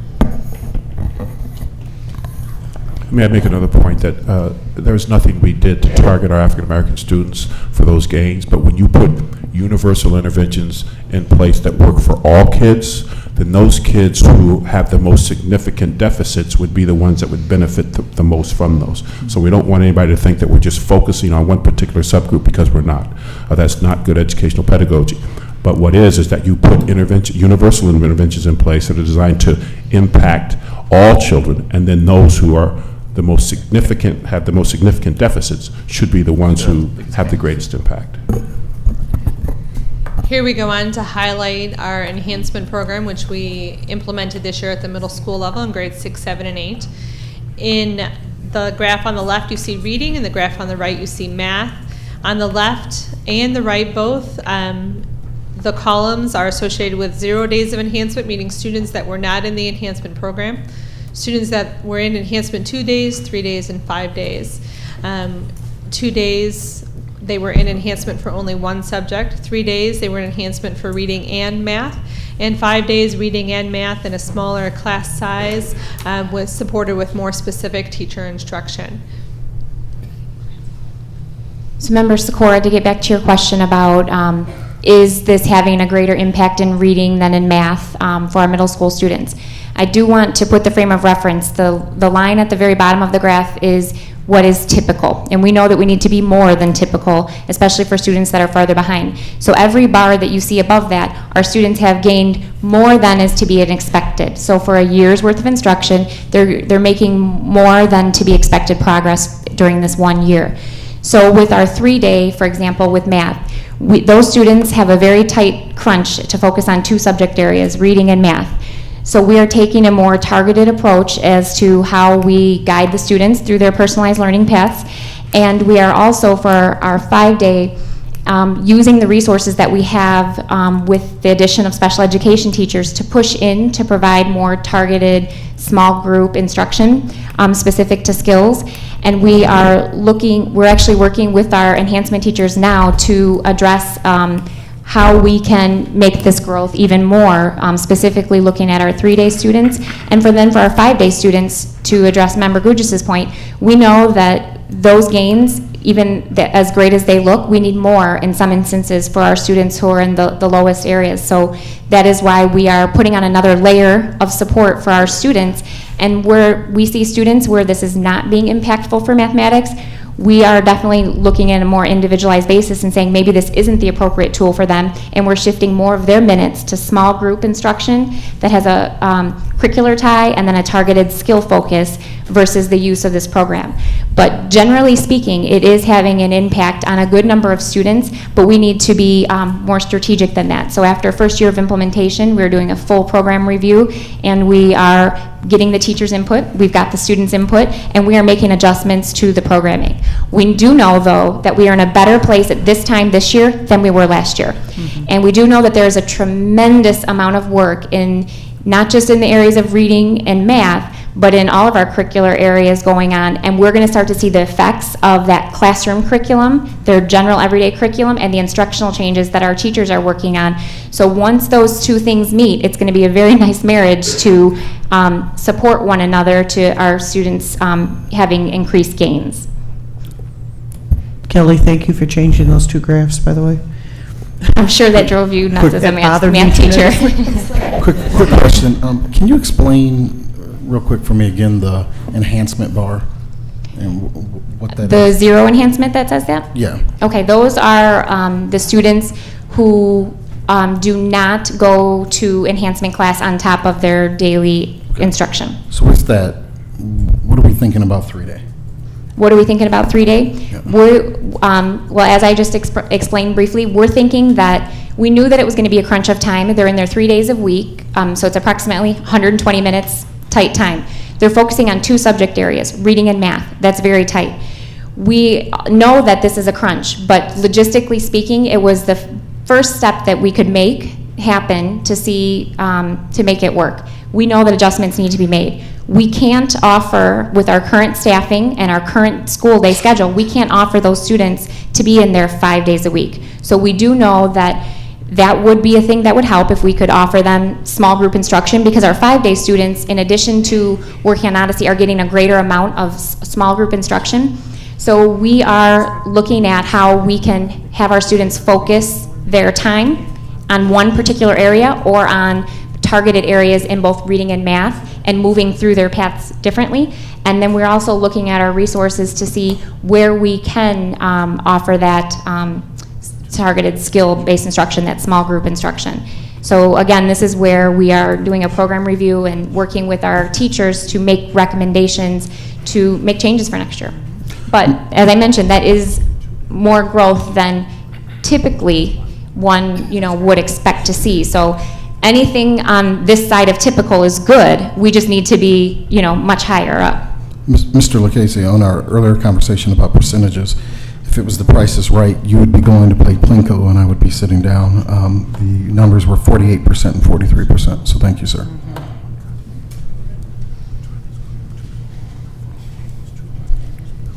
As we transition to the second assessment we referenced in the very beginning, CPAA was the Children's Progress Academic Assessment, again administered in grades K through 2 in our bilingual program. Here you have information regarding our student performance when each of those 3 grade levels. The light blue bar is the bar of context for CPAA research, and the dark blue bar is our Valley View student performance within the CPAA assessment. And so you see this is the area of math that we have surpassed what the research indicates as based on this assessment. And this is very much a support and attribution to the hard work of Ricardo and Yadi, our directors of bilingual education, and the hands-on work that they have shared with our bilingual teachers. And so they've looked very specifically at this assessment, at the work within the bilingual program, and we're seeing the results of that within math as well as within reading. Just so I'm clear, 95 and 98% of our kindergartners made the progress they were looking to make? Correct. Wow. That's awesome. Yeah. I mean, especially within the area of kindergarten, and Ricardo, you can speak to it more specifically, but you also have all-day kindergarten coupled in here as well as the program supports that Ricardo and Yadi have set forth with respect to SIOP, the Shelter Instruction Observation Protocol strategies for their teachers, as well as the academic vocabulary. So very specific and targeted resources that impact teaching and learning within those classrooms, and we see that evident here within this data.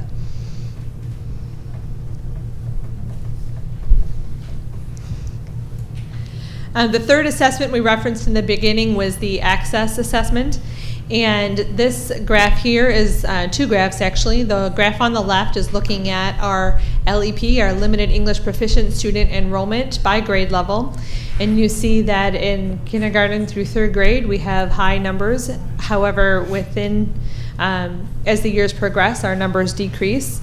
The state average for a student participating in an LEP program is 5 to 7 years. Our district average, and you can see this again supported in the data, is 4 to 6 years. The students entering a program will have reached that English proficiency to exit into the general education classroom. And so you see a slight increase in 6th grade, and that is attributed to new enrollment at the middle school level, and the same is true at the high school level. Just a couple of points to clarify. That graph on the left, it doesn't mean that over time we have been getting fewer students. What it means that is that out of the 450 students that we enroll on average as incoming kindergartners, after 4 years of instruction, those students have become proficient in English, and they have exited LEP status, and they have gone to the mainstream program, and they continue education in the mainstream program. The slight spike that we see in middle school, that's attributed to students who do not enroll at the kindergarten level. They might have migrated to the U.S. later as 4th graders or 5th graders, and so that's when the clock starts ticking regarding how many years it takes for a child to become proficient. And you can see how at the high school level we have a very small number of LEPs because the bulk of the students have already transitioned out. The graph on the right, it just talks about last year, on average, a little bit more than 1 out of 5 students who were LEPs or limited English proficient in a year, 1 out of 5 transitioned out or became proficient, and that is on an annual basis. So every year, 1 out of 5 students become proficient and exit, and this year we have gone up slightly, 1.6%. So now it's between 1 every 5 and 1 every 4 LEPs transition out and become proficient every year. So just Congratulations on your results. Thank you. Congratulations to you and your team. When looking at limited English proficiency students and their gains on the Access assessment, you look at our average overall proficiency level, and you see that this is on a scale of 0 to 6. And Ricardo will explain that here in just a moment. Overall proficiency on the Access assessment is measured in listening, speaking, reading, and writing. And you will see as well here an increase from last year in the blue to this year in the red in overall student proficiency on the Access assessment. Yes, Access is the assessment that LEP students take every year on January and February, and it measures proficiency in 4 different domains or areas. One is the listening skills that the child needs to develop. That is to what degree the child understands English when the language is spoken to the child. Then there's another one that is speaking, and there's a graph about speaking, and then reading and writing, and then the literacy proficiency, and then the overall proficiency. We can go back to the previous one really quick. The scale is 0 to 6. It's just a number. That's a range that the people who created Access uses. The state recommends a minimum growth in each one of the domains of at least 0.6. In overall proficiency, which is 30% oral and 70% literacy, reading and writing, we have grow above the 0.6 points that the state recommends, and that most of the districts in the state, small and also of our size, achieve. Those graphs are separating all the different domains: listening on the top left, speaking, writing, reading underneath, and then the literacy, which is the average of reading and writing.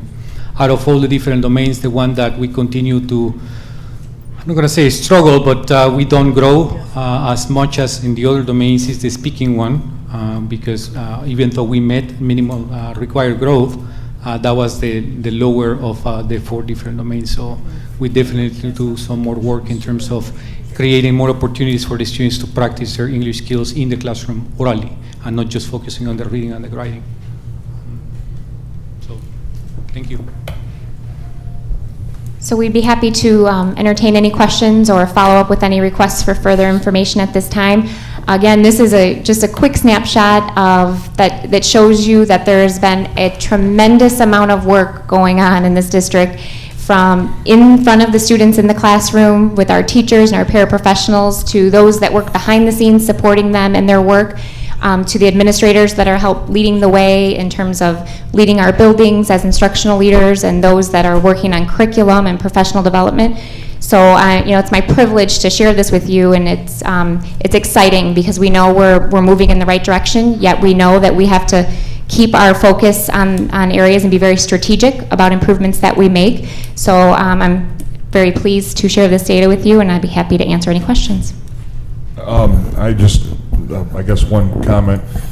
First, that was very impressive for some of the laymen in here, and I'm one of them, to be able to go through that and understand that.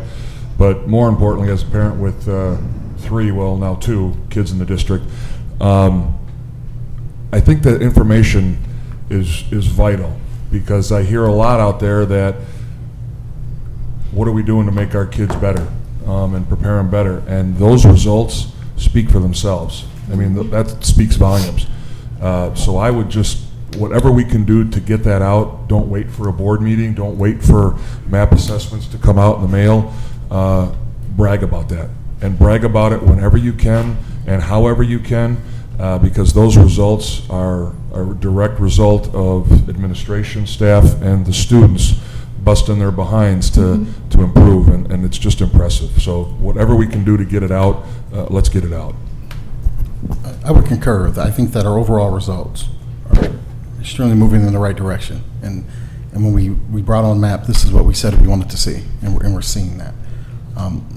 I do have concerns at high school. I think pretty consistently when the 9th and 10th grade scores were up there, that definitely looked like an area of needed improvement.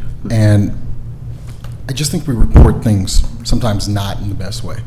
I had multiple parents mention this, and to our defense, it's not just our school district. It happens in a lot of school districts that use MAP.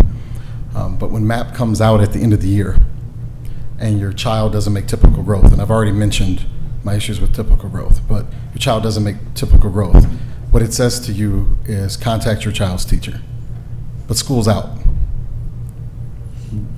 What do? So you get this MAP report and it's off, and it's not where you want it to be, but school's out. So I know there's a MAP window. I think we need to look at that window in our reporting, but it's a tough spot for a parent when their child doesn't meet typical growth, and then school's out, and I don't know what to do. Well, we certainly agree with the concerns that you stated, and my vision is that just wouldn't be all the communication that a parent received. I would like there to be resources available. I would like parents to be able to have a contact. I would like our students to be able to access those resources that are available. And so that's definitely something that we're working to as we transition to being a world-class district. We certainly are not there yet. There is much work to be done, but we do know that we have made strides in moving that way. And so next year at this time, in spring 2014, I hope to be able to say that we're doing a better job at that, and that we have plans to improve that even further. You mentioned the 9th and 10th grade. I'm glad that you brought that up. With our first year of implementation at the high school, there were some implementation issues in terms of retesting students. When we see anomalies, our assessment specialist, Mike Locasio, notes those anomalies. If a student fell significantly, 40 points, for example, that would signify that something was amiss with that testing session. Due to the logistics of the high school day, due to other testing that occurs with PSAE in the spring, the retesting that needed to have occurred did not at the level that it did at middle and elementary. So we know we have some issues to iron out there at the high school level. As our students move up in the grade levels, we know that MAP becomes less of a useful tool because our students are starting to get to the kind of the top of the scale, so to speak. So we are looking at how we're using it at the high school level. And so, again, that is first year of implementation, and we will make improvements on that for next year. May I make one shout out, for lack of a better term? Those two individuals standing right there, Kelly and Michael Akasi, they are our data and assessment department. Now, when you go into other districts and you want to see a data and assessment department, it would take up that whole top floor that we have, where we have our management information systems. Not that those people aren't of critical importance as well. I remember a few times in which I've seen these two come to work on Monday looking slightly haggard, to say the least. And in my mind's eye, I'd say, Michael, could you like maybe shave and, put a clean shirt on or something? Only to find out that he had been here on a Sunday for 16 hours working on data for us to be able to make decisions based on information, not rhetoric, where we're data-driven district, but actually really using the information to make decisions to positively impact children. So I've seen these two on Friday night, all day Saturday, all day Sunday. Anything we've ever requested, they've only asked when. And when we say when, even if that time frame is crunched, they deliver the goods. I'm not asking for more administrators, but I am saying that that is our data and assessment department, and it's two people.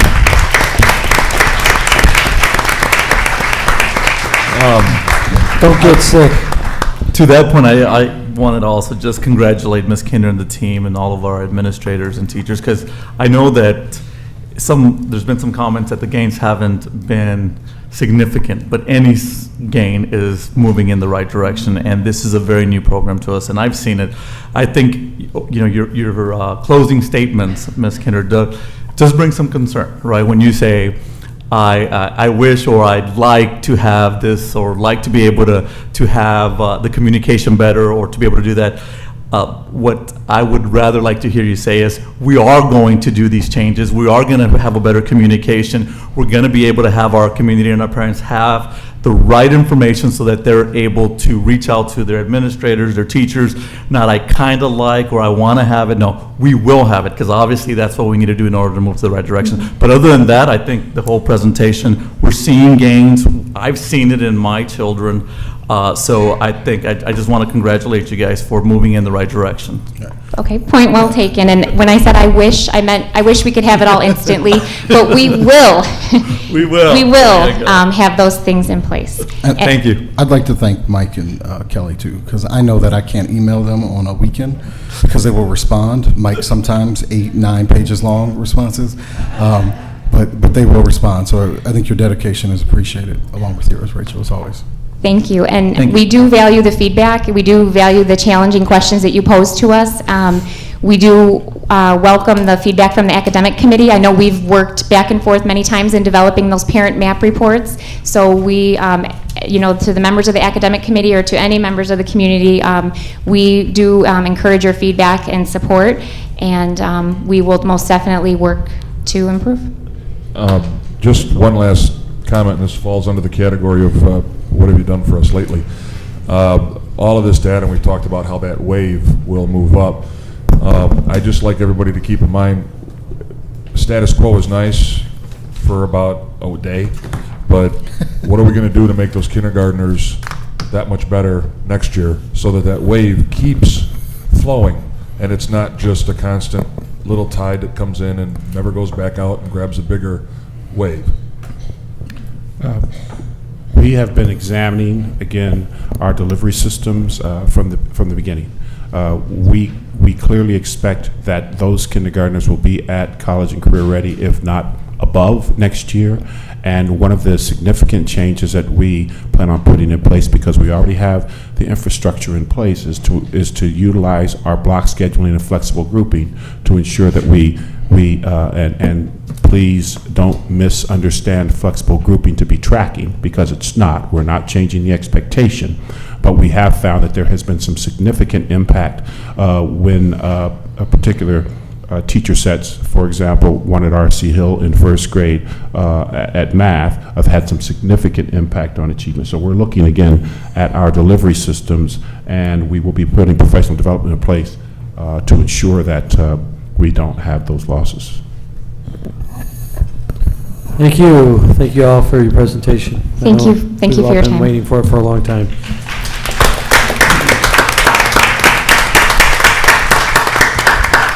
And now the event you've all been waiting for, the legal report. No report this evening. What? There's hundreds of people crushed out there, Jeff. Moving down the agenda, AFT reports. Valley View Council report. None. Valley View Office Council report. Thank you. Old business before the board this evening. Yes, I'd like the board to consider adding to new business and as an information report, maybe something that we can do with the insurance piece that we talked about earlier today, particularly with student accident insurance. I do have a concern about students and the significant number of folks that lack health care insurance and losing that benefit. I see Assistant Superintendent Grisafi has stepped away. But I'd like us to look at that particular piece, and maybe we could retake a look at that to see if there is a gap between what happens to our students that their parents don't have insurance, states Medicaid coverage, because that is a benefit we have now. I know that many of our students and their families take advantage of that, so if we could relook at that piece and maybe have an information report about maybe some other alternatives on that in a future meeting, I would appreciate that. So noted. New business, Ms. Sikora. At this point in time, I'm going to ask that we table this due to the time that it is until our July meeting. However, I do have some handouts I'd like to give to the board members and any teachers out there, administrators. I really want to discuss the 90-10 issue and also the retaking of tests and put some standardized, something that's more standard in there. So those are my two big issues that I want to discuss, so we'll table that till the July if that's possible. So noted. Any questions from the public on actions we have taken this evening? Seeing none. Announcements. Any and all from the board, please. I have an announcement. Oh, go ahead. Well, actually, I want Ladies to first, Leo. Go ahead. No, mine will be my. Are you sure? Yes. Okay, so I would like to just invite everybody on behalf of H2O Hardhaven Outreach to the 10th anniversary golf outing. It's obviously our Christmas in July gala dinner event. It is Wednesday, July the 17th at the Bolingbrook Golf Club here in Bolingbrook.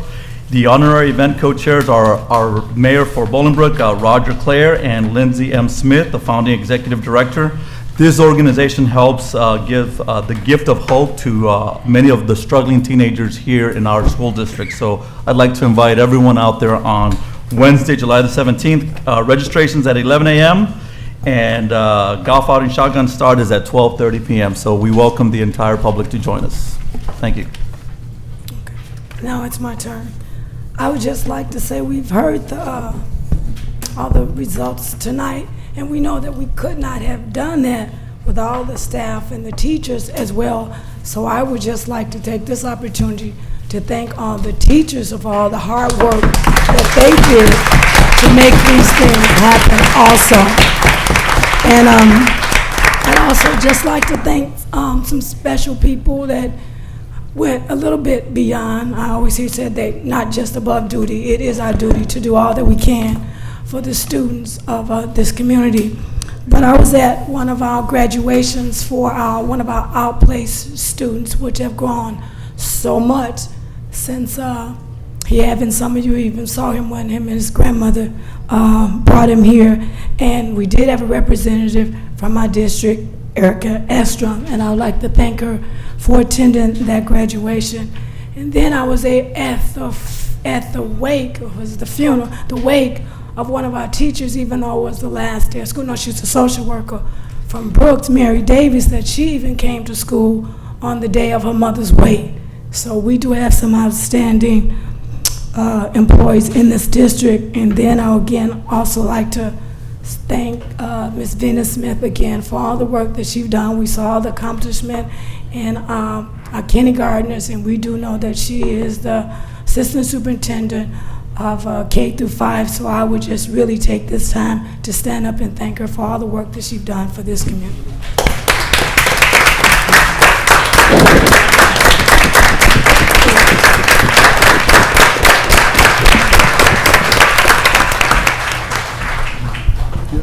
I'd also like to acknowledge a couple of elected officials that I saw here today.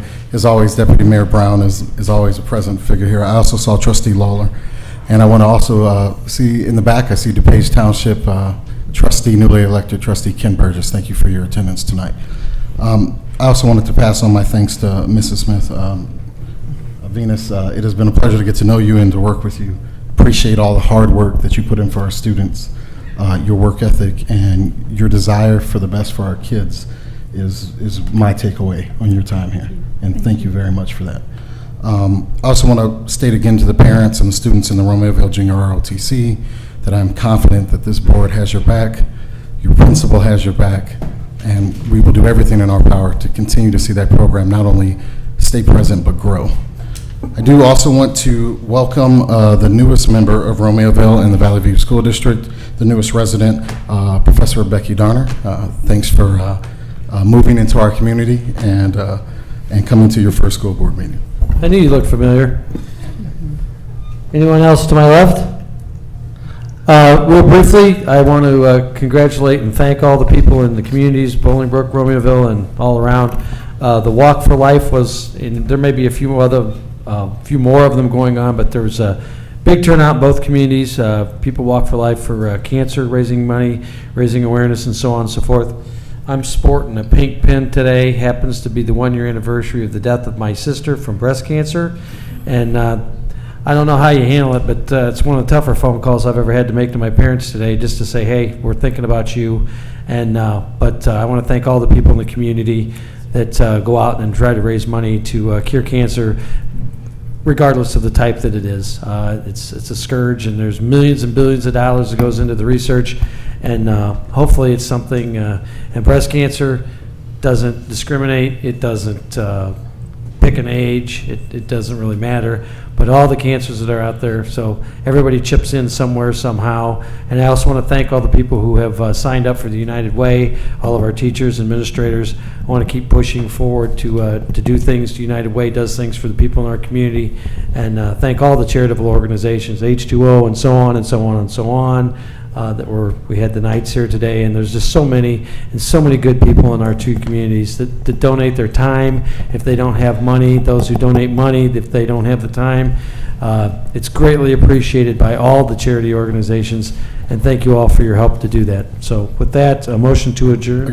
One more. I want to thank all the teachers from the Girls on the Run. Now, we talked about this last board meeting. That's right. And there were, I believe we had 5 elementary schools that participated. For those of you who do not know, they had a logistical nightmare, to be quite honest with you. And some of our girls did not get to run. And what I will say is, as my daughter taught me, that the Girls on the Run is about self-confidence and not about the run.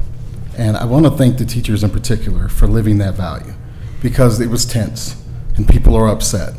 But to see the teachers who are all volunteering to do that, keep that in mind and that bigger picture for our young ladies. I think they learned a lot, even though they didn't get to run. So I just want to thank all those teachers. In particular, I'll thank Miss Montine over at Romeoville, over at RC Hill. Just a great job by those folks. So, and I did skip a little bit. So, Motion to adjourn will be in order. So moved. Second. All those in favor say aye. Aye. Opposed, same sign. We stand adjourned. Have a safe evening. Welcome to summer.